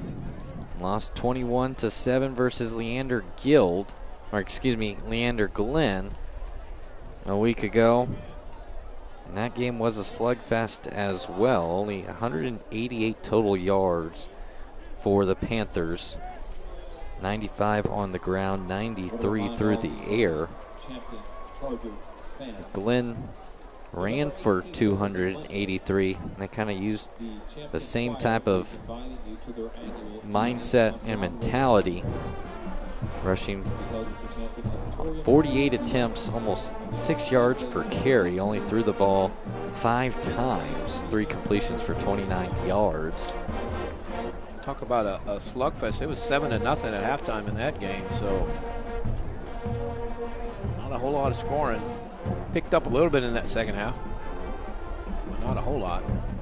And Medina Valley 5-6 a year ago, but made the playoffs, going 5-3 in District 13 5A. This year they are 6A. Got bumped up and is the only San Antonio school in their district with Eagle Pass and a bunch of Laredo schools. LBJ, Alexander United, United South, and Del Rio. Del Rio, yep. It's a lot of traveling. So here's the mulligan, and that one will get out of bounds. So the kick out of bounds will give the Chargers good field position as Julian Navarrete will get back to work. In the first half was very efficient, 7 for 8, 130 yards through the air, 1 touchdown. His main target was William Burgess. Burgess had the touchdown as well as 3 catches for 78 yards. And then a even balanced running attack led by Brady Smith, 36 yards and a touchdown. So we're going to re-kick? What are they doing here? I guess that is an option instead of taking the ball at, what would it be, the 30, 35. They're going to back them up 10 more.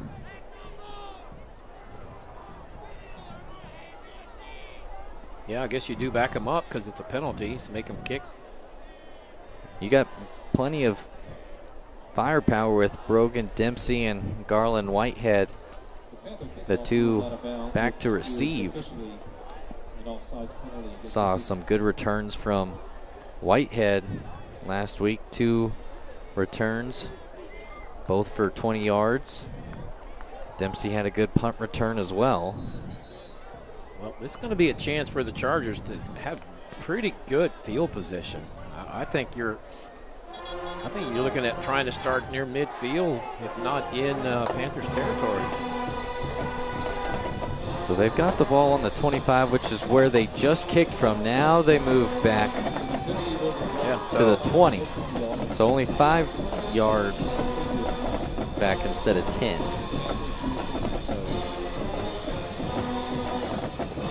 Whitehead and Dempsey have their heels on about the 15. They sprint to the ball like that. What happens if the kicker actually goes and kicks the ball? Is that a kickoff? That would be a kickoff and just a failed onside. Penalty, yeah. So here's the kick with the wind. Boots it all the way to the 15. Dempsey will return to about the 35, trying to get outside, and a nice tackle there from number 20, Brady Smith. Excuse me, that's number 20 of the Chargers. Number 20 of the Panthers is Carson Newman.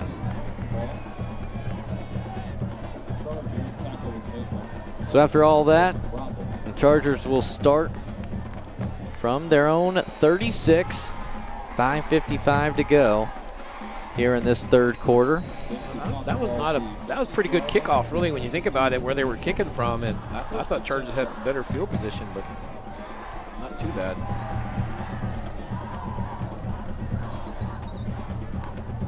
.65 yards through the air on that kick. Jet sweep motion with Dempsey, and he gets enough for the first down, just shy of midfield.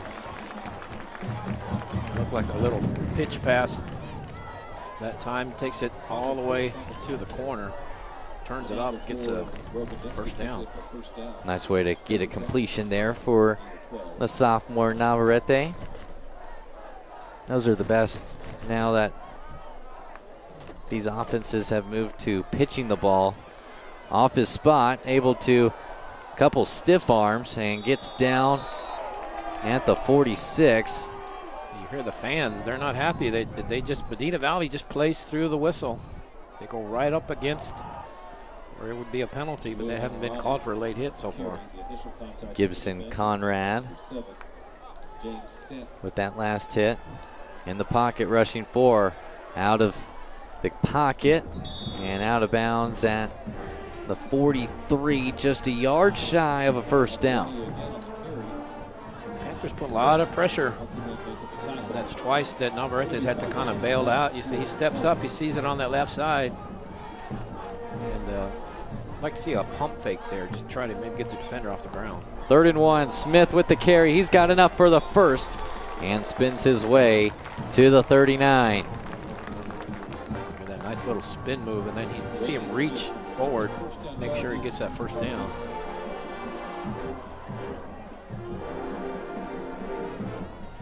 Deuce set for the Chargers. RPO over the middle and in and out of the hands of Lucas Benavidez. He was very sure-handed in game 1 with 7 receptions, led the way as Navarrete hit 8 different players. 5 of those receivers with 3 or more receptions, and they're going to blow this play dead as jumping off sides and already doing push-ups is Aiden Skolark Hopkins. We're lucky enough that we're right next to the visiting coaches, and you can hear them already getting on to them from up here. And they jumped early. That's why they blew it dead. You generally let the play go, but they didn't want the quarterback to get a hit on a free shot. 2nd and 5 from the 34. Screenplay. Burgess inside the 30. And the pile gets pushed back. But forward progress will give Champion the first down. Well, look at Stanton, number 7, right there. He almost blows up that play, but nice spin move by the receiver, gets that first down. Looking to pass on first down. Nowhere to go. Navigating the pocket. Now he will throw, and just over the hands of Brady Smith. He was wide open down the near sideline. Yep. Just could not connect. Just needs to float that one. Just needs to stop. I don't know if he's past lines, but he just needs to float it. He just kind of a little too high. Just sailed on him just enough to go through the hands and down for an incompletion. 2nd and 10. Give to Smith, and he has stood up right at the line of scrimmage. First guy to him, Christopher Suazo. You see that physical nature of the Panthers defense, just stuffing that run up the middle. 32 tackles last year. Makes it 3rd and 10. Over the middle, that one's caught, but short of the sticks is Benavidez. He got to the sticks and then came back to the ball. Yep, make sure he catches it, leaves his feet, so once he goes down, he's down there. Let's see what he do. Looks like they're going to bring out Bell here on 4th down. Yeah, it's 4th and 3 from the 22. The spot will be on the 30-yard line, so a 40-yard field goal into the wind for Nathan Bell. He's got a strong leg, though. Kick is up, flags fly, and the kick is good. So 3 points, possibly. It might be offsides, which would give Champion a first down. Yeah, that's what you decide. Do you take points off the board? Some coaches say general rule you don't take points off the board. Others say, yeah, let's try to score. Let's see what they call, and if it is on the Panthers, what does Blaine Ellis decide to do here?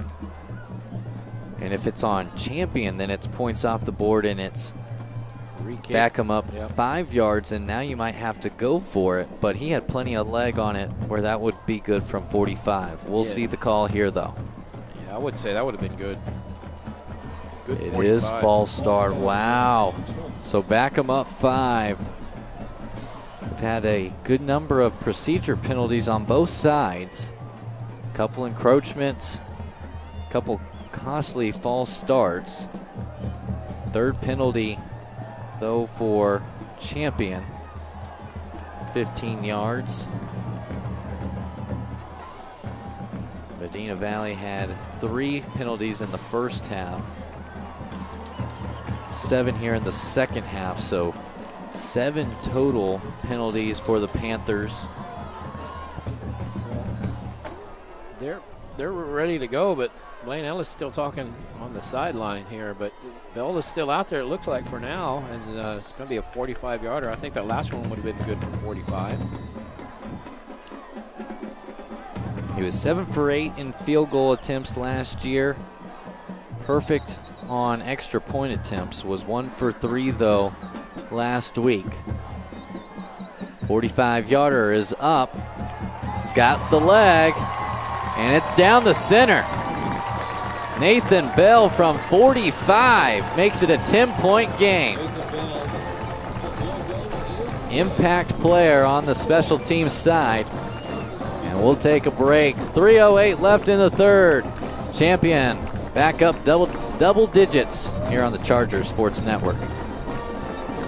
Better service, faster results. Let Toyota Bertie be your next pick for service. We're family owned and operated. And with express maintenance at our state-of-the-art service center, you'll be in and out in a flash. Right now, get 50% off your next oil change and complimentary loaner cars and rentals. Plus, service from our Toyota certified technicians is a recipe for success. Don't wait. Experience Vic's Pick for yourself. If you want the job done right, schedule your next service at Toyota Bernie.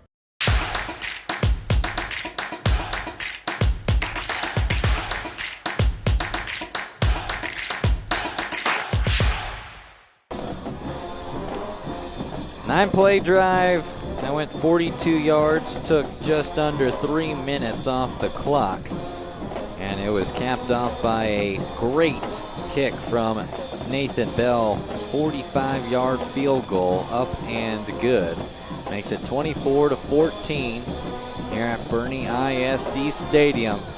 Being tested here in week 2 by Medina Valley. And that one, a pooch kick that almost went well for the Chargers. Now it's going well for the Panthers. Still on his feet and back to the house. A touchdown. Number 1, Connor Crisp. It's the second time Medina Valley has taken a kickoff to the house, and this time it will stand. Connor Crisp. Kick 6. Wow, and it looked like a great kickoff by the Chargers. They had a chance at it, but down the sideline, no one there in front of Crisp, and he took on a defender, knocked him down, and it's back to a one-possession game here. PAT is up and good. And the biggest strike from Medina Valley. They've had some long drives that take plenty of time off the clock. This one doesn't even need the offense on the field as Connor Crisp makes it a 24-21 game. Back in a few moments from Boerne ISD Stadium.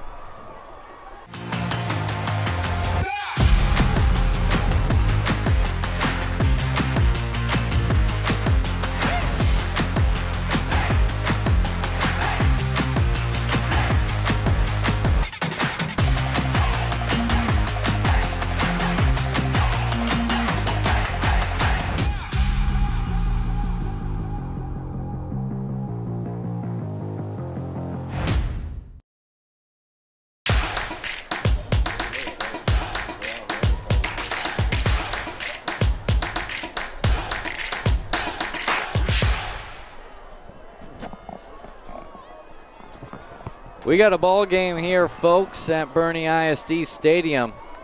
Medina Valley's Connor Crisp with a kickoff return for a touchdown, 58 yards. That has made it a 3-point ball game. Would not have thought that when you looked at the end of the first quarter and saw the Chargers up 21-0. Yeah, that kickoff, one of those unexpected plays, just a lot of room down that sideline. Chargers had a chance at it, but the tide has definitely turned. Low line driver bounces, able to be fielded now after mishandling at the 5, and getting backed up is the Chargers as Dempsey is not able to even get to the 15. So Boerne Champion will have to go the full length of the field. Settled for a field goal on their last drive. They have scored on every single drive outside of their 4th, which was a fumble inside the red zone. And those were Champions' first points since the first quarter. They had all 21 of them at the end of 1. Come out 2 wide receivers to the wide side of the field. In the pistol. Fake it to Smith. He's wide open down the near sideline and just left it short, but a penalty in the backfield. Navarrete was crunched. It'll be a roughing the passer penalty. Yeah, Navarrete still would like to have that throwback because that's basically two touchdowns they've had, and he's just wide open, and he just has to sail it and just throws it a little short. That's, you kind of see, still kind of learning the speed of the game, all that as a sophomore. That last drive, he just had that sail on him trying to find Brady Smith. This time he underthrows him, but still a first down on the roughing the passer penalty. Gets flushed from the pocket. He's going to decide to run it and steps out of bounds around the 40, but there is a flag back at the 25. Yeah, that general in the area of holding. Let's see, though. That's 5 yards behind the line of scrimmage, too, so.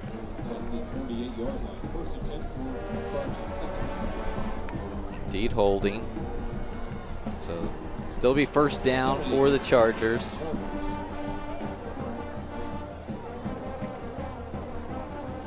One 1-0 on the year, 8-3 a year ago, 5-2 in District 12. 5A Division I was in a three-way tie for second with Wagner and New Braunfels Canyon. Did not have the tiebreaker in either of those. Was the 4 seed going into the playoffs and lost in the first round to College Station 51-28. Still in 5A, but some new district opponents being got Smithson Valley, New Braunfels, that comes down from 6A, Victoria East. Second down, in the middle, finds his guy, Benavides, and he lunges forward for a first down. Great effort there from Lucas Benavides. And that throw threaded the needle in traffic, gets the first down. In the hurry up, trips right, looking left, trying to take a deep shot. He's got his man inside the 10. Losing the ball, though, was Dempsey. They'll mark him down at the 12. Medina Valley player saying it's incomplete, but it's a catch. He completes the catch, it looks like. So he takes 1 step, 2 steps. That's a catch, and then just on the way down, got his knee that jarred loose. That's definitely a catch. First down give, and he is crunched. Smith dropped in the backfield, but there is a late penalty flag right where Smith was tackled. It's getting chippy out there, folks. It's very physical. Stanton on the tackle as well as Suazo. And it's going to be on the Panthers. Unfortunate break there. Had a stop for no gain instead.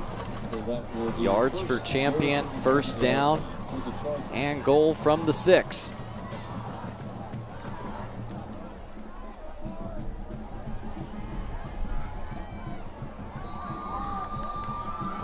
Two wide receivers to the short side of the field.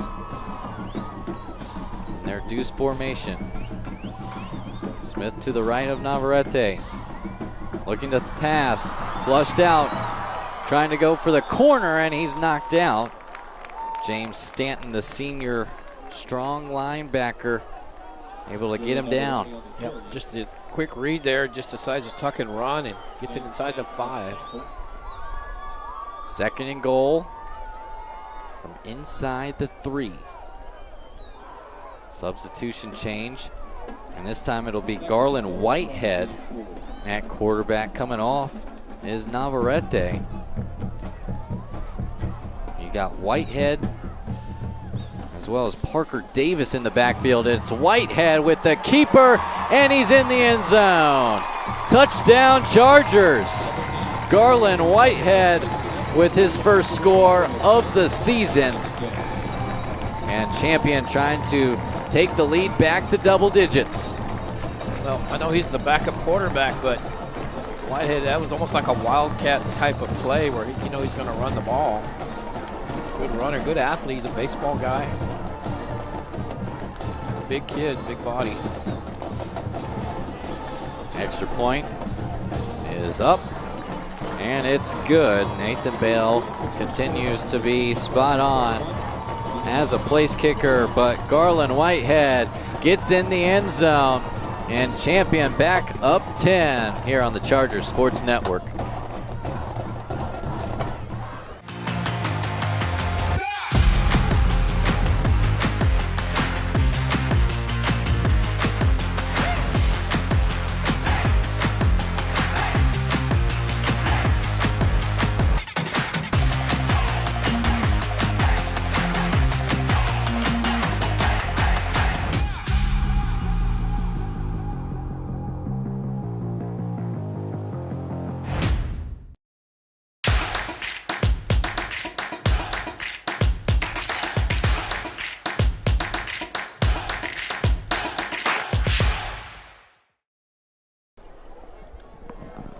Chargers go 7 plays, 85 yards, and 2 minutes and 30 seconds. And it's the backup quarterback, Garland Whitehead, running it in. 3rd rushing touchdown for Champion. They have spread out the wealth in the first game, and they've done it here again today. Yeah, that was a good answer by the Chargers after that Connor Chris kickoff return. They're back. They start to drive at the 15. They get a break on the first play. They had a touchdown on that potential touchdown, just a missed throw, but they get a nice 15-yard penalty, moves them up. They start clicking from there. Another pooch kick there from Bell. This will be fielded in the air at the 21. Faking the reverse is Crisp, and he is pushed to around the 30-yard line. Look at how many people are in that scrum right there. Like 20 of the 22 guys were in that scrum right there. So that's where the Panthers will start this drive, the last play of the 3rd quarter.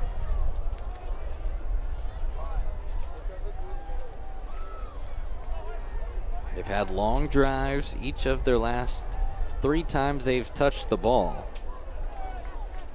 12-play drive, 13-play drive.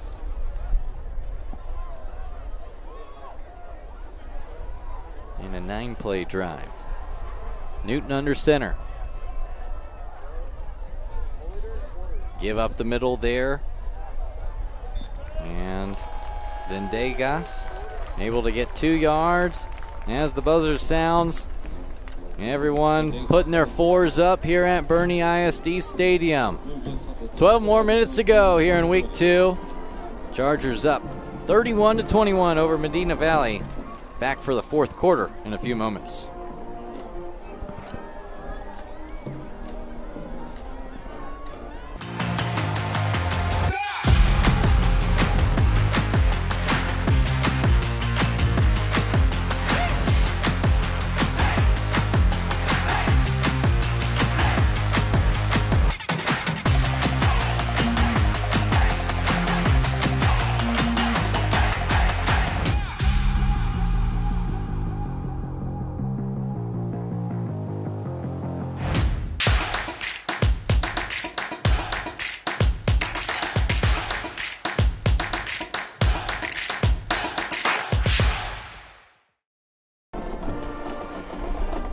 Ready for the 4th quarter here at Boerne ISD Stadium. Sam came in alongside my partner, Kerry. And it's been a good one between the Panthers and the Chargers. Medina Valley with the ball, trying to cut it back to a 1-score game. A keeper there from Michael Newton. Spun around and down. It'll be 3rd and short now. They got to score quick, though. It seems like. Tolar with a, I don't want to call it a touchdown saving tackle, but he kind of spun him back towards all the traffic. 3rd and 3 from the 37. Under center is Newton. And whistles before the snap. Again, a procedure penalty. And it's going to go against the Panthers. So back them up 5 yards. So instead of 3rd and short, where they can indeed use that running attack that's been so effective, now you get into almost must-throw territory. Yeah, and I thought I saw a Charger jump on the end, but I guess he must have been drawn off. Yeah, it's tough. 8th penalty, 55 yards for the Panthers. 3rd and 8. A pitch, and that one's behind his intended guy once again. They're able to get on top of it. Joseph Habe make sure it's not a 4th turnover for Medina Valley. Yeah, that may have blown up this drive. Let's see, but they're going to lose yards back to the 30. Offense staying on the field, though. 4th and 9. This is, you're basically saying, you know, we got to do something here to stay in this game. 4th and 9 from their own 31. Under 10 minutes and 30 seconds to go in this ball game. Newton has trouble with the snap, able to regain control, finds his man for a first down and more, all the way just shy of midfield. His go-to target, Cade Gallion, with the big pickup. Goes for 18, and boy, had trouble with the snap, but he makes a nice throw. The receiver's wide open. And like I said, haven't thrown a lot, but when they do, it's pretty effective for them. 2 for 2 in this second half. 4 for 5 in this ball game. Newton under center, and that play is blown up from the start. Zendejas and Newton had no shot as Seth Wood came headhunting. Yeah, Joshua Serber also in there. Two of them just kind of blowing up that play, like you said. And well, they got a good jump on that. Maybe they're getting the cadence down of the quarterback, but they got a good jump on that. Sticking with their slot T look. In motion is Rips. Give to Zendejas. Almost able to break loose. Gets tripped up around the 45. So again, 3rd and manageable. Well, Zendejas' workload, it slowed down a little, but he's still the guy. And he's good for 5 yards a carry just about, it seems like. 27 carries in this ball game. Gets number 28, and he's going to be just shy of the marker. It'll be 4th and 1, and then this will be obviously 4th down territory. They're going to go for it. Yeah, well, if you go for it on 4th and 9 at your own 30. You got to go for it at 4th and 1. In Charger territory, so I think Panthers kind of in desperation mode at this point. You know, they're down 2 scores and they need something. And they're going to spend a timeout, make sure they get the play they want. 8:12 on the clock. 31-21. Bernie Champion up on top. Two very similar teams. Dave Campbell's projected both to finish 5th in their districts, a spot out of the playoffs. Bernie Champion in a very tight district. Smithson Valley, Piper, New Braunfels, and Wagner picked above them. And you look at some of those teams, Smithson Valley, state runner-ups last year. Piper went to the state quarterfinals. 4 rounds, yeah. New Braunfels comes down from 6A, so they present to be a strong team. Wagner made the playoffs last year. That's a tough district for the Chargers. Sure is. And I talked to Coach Ellis about that. He said, you know, last year we were picked 6, and you know, we finished tied for 3rd basically. So they like that challenge. They like that challenge of trying to prove the doubters wrong. Big play here in week 2. 4th and 1. Medina Valley. Under center is Newton. The give to Zendejas. Getting an extra push from Newton, and he's got the first down. Keep their hopes alive here tonight. Well, I think Newton was trying to pull it out of the belly of Zendejas, but Zendejas won't let go of the ball. Watch. See, he's just trying to pull it out. Now he just pushes him forward to say, okay, you're going to keep it. I'm going to push you forward a little bit, and they get it to the 39. Zendejas had other ideas. He was barreling full steam ahead. Didn't give Newton the chance to pull it. One wide receiver to each side of the field. Outside the numbers. Motioning is Habe. Trying to throw it down their sideline, and making an acrobatic catch is Brody Rips. Able to make a move to the inside, and they are in business. And not bad coverage by Cash Hill. He's right there. It's just the receiver just moves towards the ball and makes a nice catch. In the red zone now are the Panthers, looking to make it a 1-score game as we approach the 7-minute mark in the 4th. Newton gives it to Zendejas. It parts the Red Sea, and he's down at the 5. He's had an impressive game, and just straight up the middle. And, you know, fatigue kind of setting in. It's not August hot, early September hot, but these guys seem a little winded right now. Second longest run of the game for Zendejas, as he has carried it 30 times. Newton gives to Zendejas, and he is stopped shy of the goal line, just a gain of a few.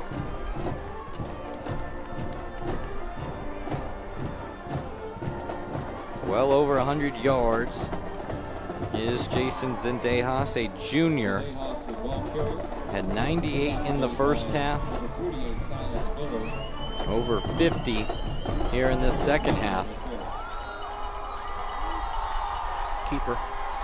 Try and go with the Panther push, and he's in again. Michael Newton, his second rushing touchdown of the evening. And it is a one-score game once again. Another, well, that was about a 5-minute drive. Newton got down so low, you just knew he was just gonna, you're down that low, you can't even turn around and try to hand off. You're just gonna go forward. You're just trying to get your feet set to push forward. And that's what he did. Power football played by the Medina Valley Panthers. The extra point is up and good for Peyton Irvin.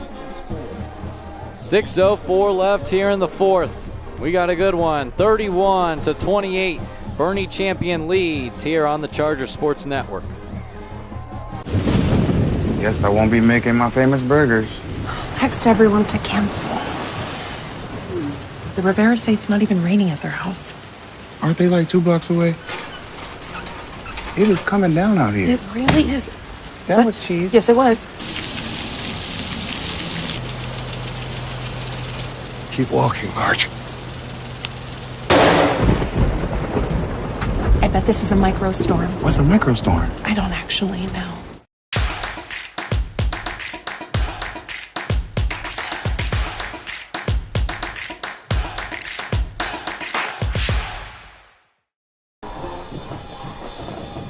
Ten-play drive that went 70 yards. They took 6 minutes off the clock. And it is a 3-point game. Medina Valley and Bernie Champion. Second Panther team the Chargers have faced so far this season. I call Medina Valley the master of the 6-minute drive. They've had about 4 of them tonight, it seems like. And 3 of those 4 have had double play or double-digit play drives. Fielding it on the hop is a Charger, and past midfield is Mark Thompson. A great return from the senior. Yep, and that looked like Medina Valley's kickoff return down that sideline. There's a player down, but it's just down that sideline. And there's no coverage along that sideline. Special teams poising to be a big factor. Nathan Bell with a 45-yard field goal is the difference right now. A big return there for Mark Thompson to put the Chargers back in business. Able to walk off the field with some assistance is not Hudson Thrash, number 52, Gavin Munoz. A little bit wider field. Thompson might have gone all the way. We're playing Canadian football. He might have scored. Chris Patty. Kickoff return for a touchdown. Thompson just shy of it. Navarrete on first down, looking for it all. They got it. Touchdown, Champion. Brogan Dempsey. One play. A touchdown. That was a great read by Navarrete. It looked like he's going to run it. He sees it down. He sees the play downfield, and just see him step up. It looks like he wants to run. He sees this guy. He's going to take a hit. He knows it. 2 defenders on him. And just sees his man's got 5 yards on the defender. And great job by Dempsey. Second passing touchdown for Julian Navarrete. The first to Brogan Dempsey today, his second touchdown of the season. PAT up and good for Nathan Bell. And just like that, it's back to a 10-point lead. 5:48 to go, 38-28. Champion on top.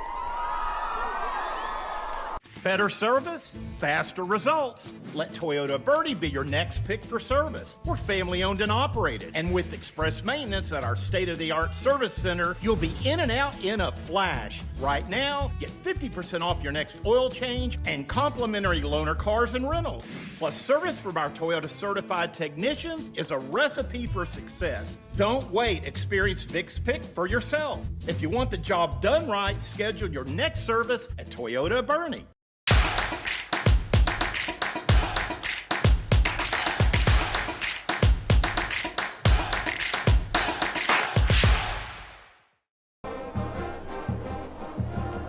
Second one-play drive for Bernie Champion today.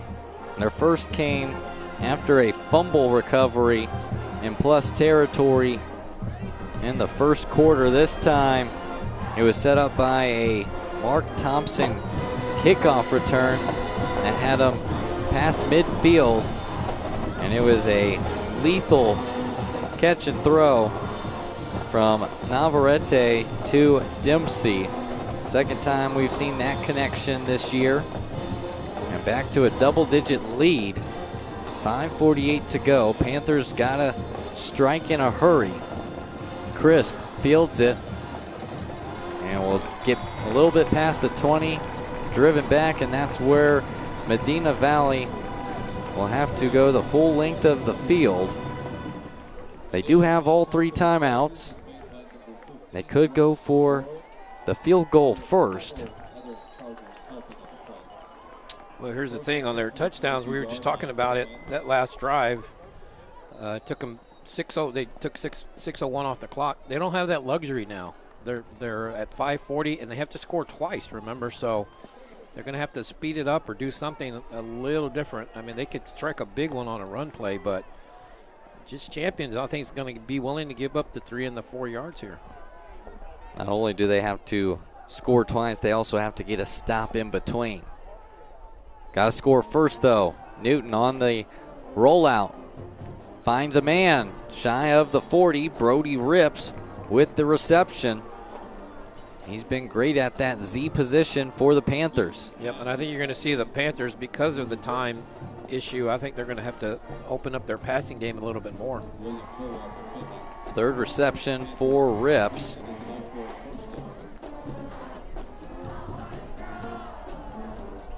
Five for 6 is Newton. Back to pass again. Able to navigate the pocket, and that one's picked off. Garland Whitehead with the interception, returns it to the 40, and that just about seals it for Champion. Great pick by Whitehead. Just stepped in front of the receiver, basically. He just caught it like a third baseman, which he is. He just kind of makes a nice catch. Steps in front, jumps the route, and he's had a good second half. Scored that 1 touchdown for him. Comes up with an interception here, and that was the thing. Medina Valley basically gave up on the run at that point, just because we talked about 2 scores and a time issue. Now Chargers going to look to just kind of eat some clock here. Don't see many two-way players anymore at this level. Yes, you see a lot of two-way players with multi-sport players, but at the 5A level, you don't see a lot of players play both offense and the defensive side of the ball. Staying on his feet is Brady Smith, trying to go for the corner. Gives a man a stiff arm and out of bounds at the 10. I don't know how he got out of that pile there. It looked like he was caught up in a pile. Then look at him there, just keeps his legs moving. Nobody wraps him and just keeps going. First and goal now for the Chargers. They've scored on all but one drive, it being a fumble. Smith gets the carry. Minimal pickup on first down. as the clock ticks to 5 minutes.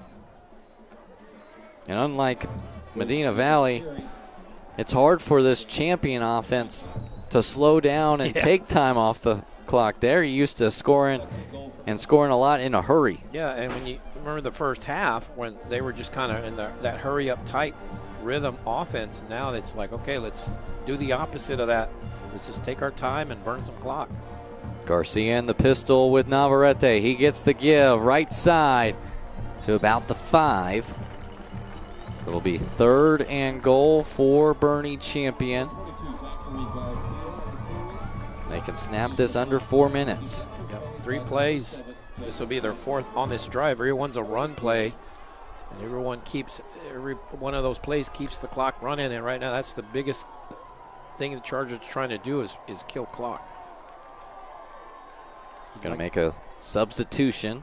I'd like to cap it with a score, but kill clock is the big thing. Under 10 seconds on the play clock.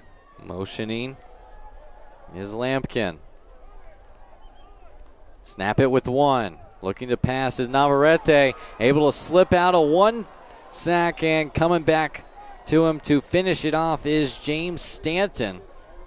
Got shot out of a cannon right up the middle. Missed the first time. Did not miss the second time. Got up near the head area, but no foul there. And 4th down, what do you do? A field goal still makes it a 2-possession game. Yeah, I think they're going to let time run down and talk about it, stop it at about the 3-minute mark, I think is what they're going to do here. 4th and goal from the 12. Play clock's at 10. Yeah, they're going to let it go down, call a timeout with about 1, and then talk about it. Blaine Ellis right next to the referee calls the timeout, as it'll be 2:59 left in this ball game.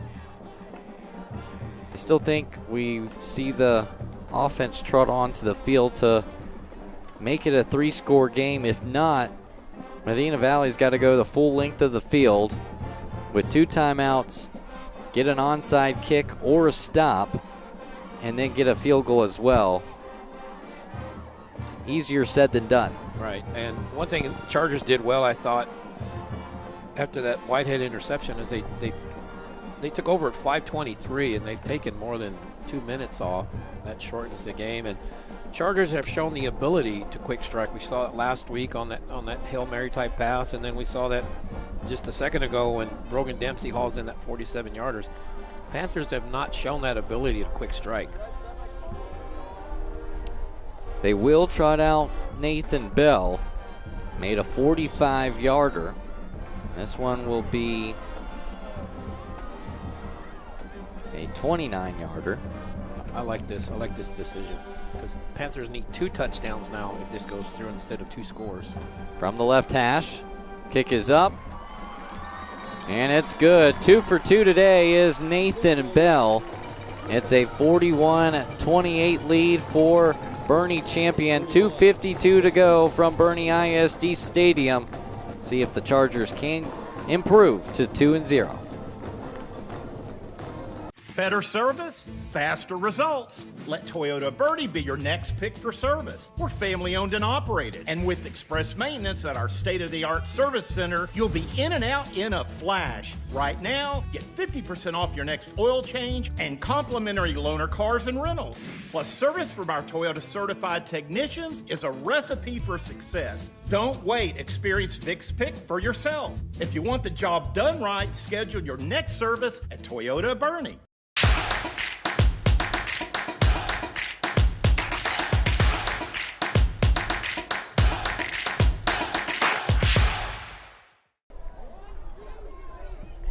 Second made field goal for Nathan Bell here in week 2. Able to shake off a tough week 1, going 1 for 3 on field goals. Perfect on PATs against Laredo United. Perfect on PATs and field goals today, as the Chargers have a 41-28 lead. 2:52 left for Medina Valley. Have to get a touchdown quickly, and returning it from deep in the end zone is Crisp, trying to go down his sideline, still on his feet, past the 30 and about at the 35 before a flag comes in. See if that's a horse collar tackle or possibly a holding. Or a face mask, I'm not sure, but how about that moxie by Crisp there? Said, yeah, I could give us the ball at the 25, but I think I can get a better return out of it. It is a face mask. Yeah, he came down awkwardly, so it's 15 tacked on to the end of the run. So the Panthers are going to start at midfield with 2:43. They got 2 timeouts. For a high school game, that's still plenty of time. But this is an offense that has worked methodically. They've got to work quickly, especially in the pass game. They have not done it often today. The last pass being an interception by Newton. Going to that sideline, finds his target. And catch there from number 82, Matthew Philpott, his first reception today. Had one versus Glenn for 10 yards. That one goes for 9. 2nd and 1. Stayed in bounds, though. Keeps the clock moving. Under center, Newton. Quick throw to the outside. That one's caught by Rips. Enough for first down yardage. That will stop the clock for the moment. It's not stopping, though. Happened in the first half as well. Chargers trying to get a guy off the field, and they're going to have to burn a timeout. Coach Ford, Alan Ford, the defensive coordinator, not happy. They didn't have the right personnel, and they have to burn a timeout. 2:10 left. Chargers up by 13. We mentioned the District 4 Bernie champion. On the other side, Medina Valley moves up to 6A. It's a move that might be short-lived. Medina Valley's school district broke ground on a second high school last November. And it's not an easy district to be in either. They're the only San Antonio area team in it. They're also projected to finish 5th in 6A District 30 with Laredo United, Laredo Alexander, Eagle Pass, and Laredo United South picked to finish above them and make the playoffs. And their non-conference schedule has been pretty tough. Leander Glenn, you play Bernie champion. You got Bernie next week and then Burbank before you start district play. Coach Andrew Britt said, we're not going to shy away from competition. We want to play the best competition to get ready for district play. First down, rolling to his left is Newton. Checks it down and shoved out of bounds is Kevin Straughter, the freshman. Had his first touchdown of his high school career in the first half. That one got the Panthers on the board. That's his first reception.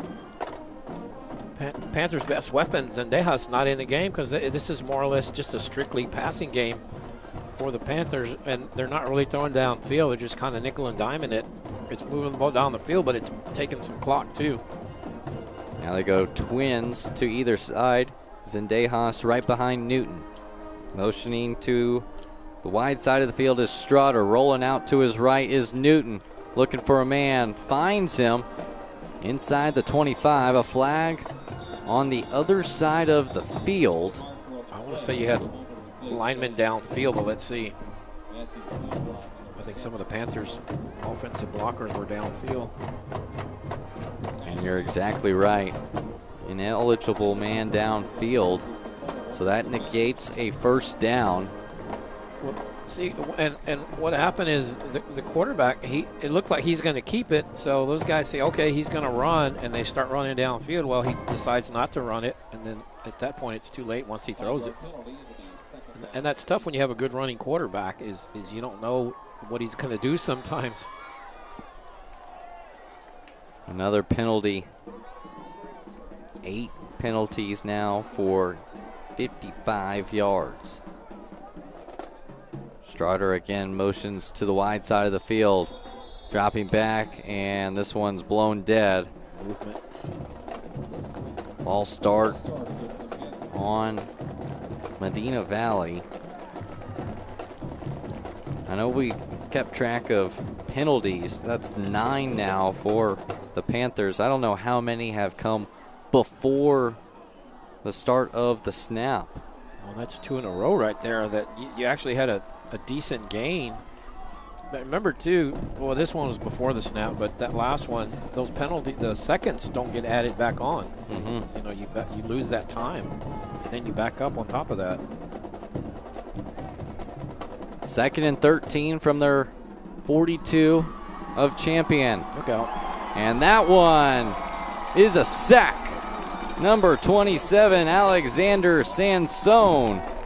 2nd sack of the year. Well, basically unblocked. He comes in from that defensive end spot, and watch him. Nobody in front of him to block him. Now Zendejas kind of sees him there a little too late and backs him up. 3rd and forever. Nothing Michael Newton could do about it. And Medina Valley forced to take their 2nd timeout. So 1:46 left in this ball game. 3rd and 18 from the Champion 47. They got to get to the 29 of the Chargers. Score. And at this point with their timeout situation, they have to get the onside kick. Yeah, and this is obviously 4-down territory, so you don't, if you're the Panthers, you don't have to get all 18 of it here. You just maybe try to get half of it, or maybe inside the 40, back to the original line of scrimmage, and then try to get the rest. It's been an impressive showing, though, for the Panthers nonetheless. After a tough start, they've been banged up with some injuries, trying to find the right mix on offense with weapons, as that one's out of the reach. Intended for Cade Galleon, so it'll be 4th and 18 from the 47. This is the ball game for Medina Valley. Well, and it's more of a traditional passing game, like we said, and Chargers can play more of a defense they're used to, where they can rush their guys. They don't have to worry about a handoff. They know they're going to have to throw it, so it's more of a traditional defense as well for the Chargers. 2 wide receivers to the wide side of the field. Galleon and Strutter to the near side. Newton steps up to throw, and that one is behind his man, picked off. Past midfield and tackled in Panther territory. Number 7, Cash Hill with the interception, his first of his senior season. And that will wrap up week 2 for Bernie Champion.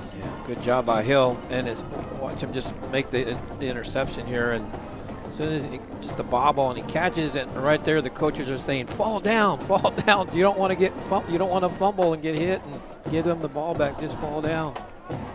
We don't need a score, we don't need the return. Selfishly, he wants to score that, though. Yeah, I can't blame him for wanting to score. Defensive touchdowns are always a plus. So there was a penalty on the return, perhaps? Yes. They back it up all the way to the Champion 36. So those return yards don't really matter at this point. And Medina Valley can only stop the clock once. Well, I tell you, Panthers are a very good team. And if they can control the flow of the game, if you're a run team, you have to get the lead. If you don't get the lead, you're playing catch up right here at 4th quarter. They basically had to abandon the run game and go to the throw. They had 2 picks here because they're not used to throwing. And so that that's the only thing. That's kind of why most of those college teams got away from that wishbone. Clock stopped for some reason. Actually never started. Now it's going.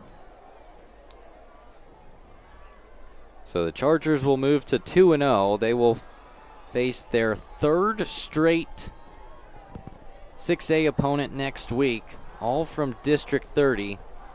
Played Laredo United South last week, Medina Valley this week, and they will go to Laredo Alexander before they start district play at Smithson Valley. That one will prove to be a great matchup on September 20th with the Rangers. A long drive next week.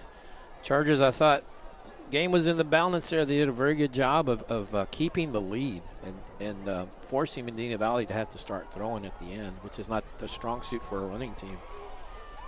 Final kneel down there for Navarrete. And this one will go final. Bernie Champion improves to 2-0 with a 41-28 victory over Medina Valley. The Panthers drop to 0-2 on the year. They will face the Bernie Greyhounds next week and then go on the road to Burbank before they start district play. Still pretty impressive what they were able to do, able to fight their way back into this ball game after getting down in a 21-0 hole in that first quarter. Gotta like what they have from a skill position wise, but as you mentioned, you can't get down to very talented teams and get out of your offensive rhythm because you want to control clock, you want to run the ball and be physical. Right, and if you do and you have the lead, then that's really a strength. You know, that really plays to your strength of having a lead with the ball. But when you fall behind, it's tough to catch up running that ball. And I tell you, great physical game, and give credit to the Chargers that had that fast start, 21-0, and then that second quarter they kind of got out of rhythm.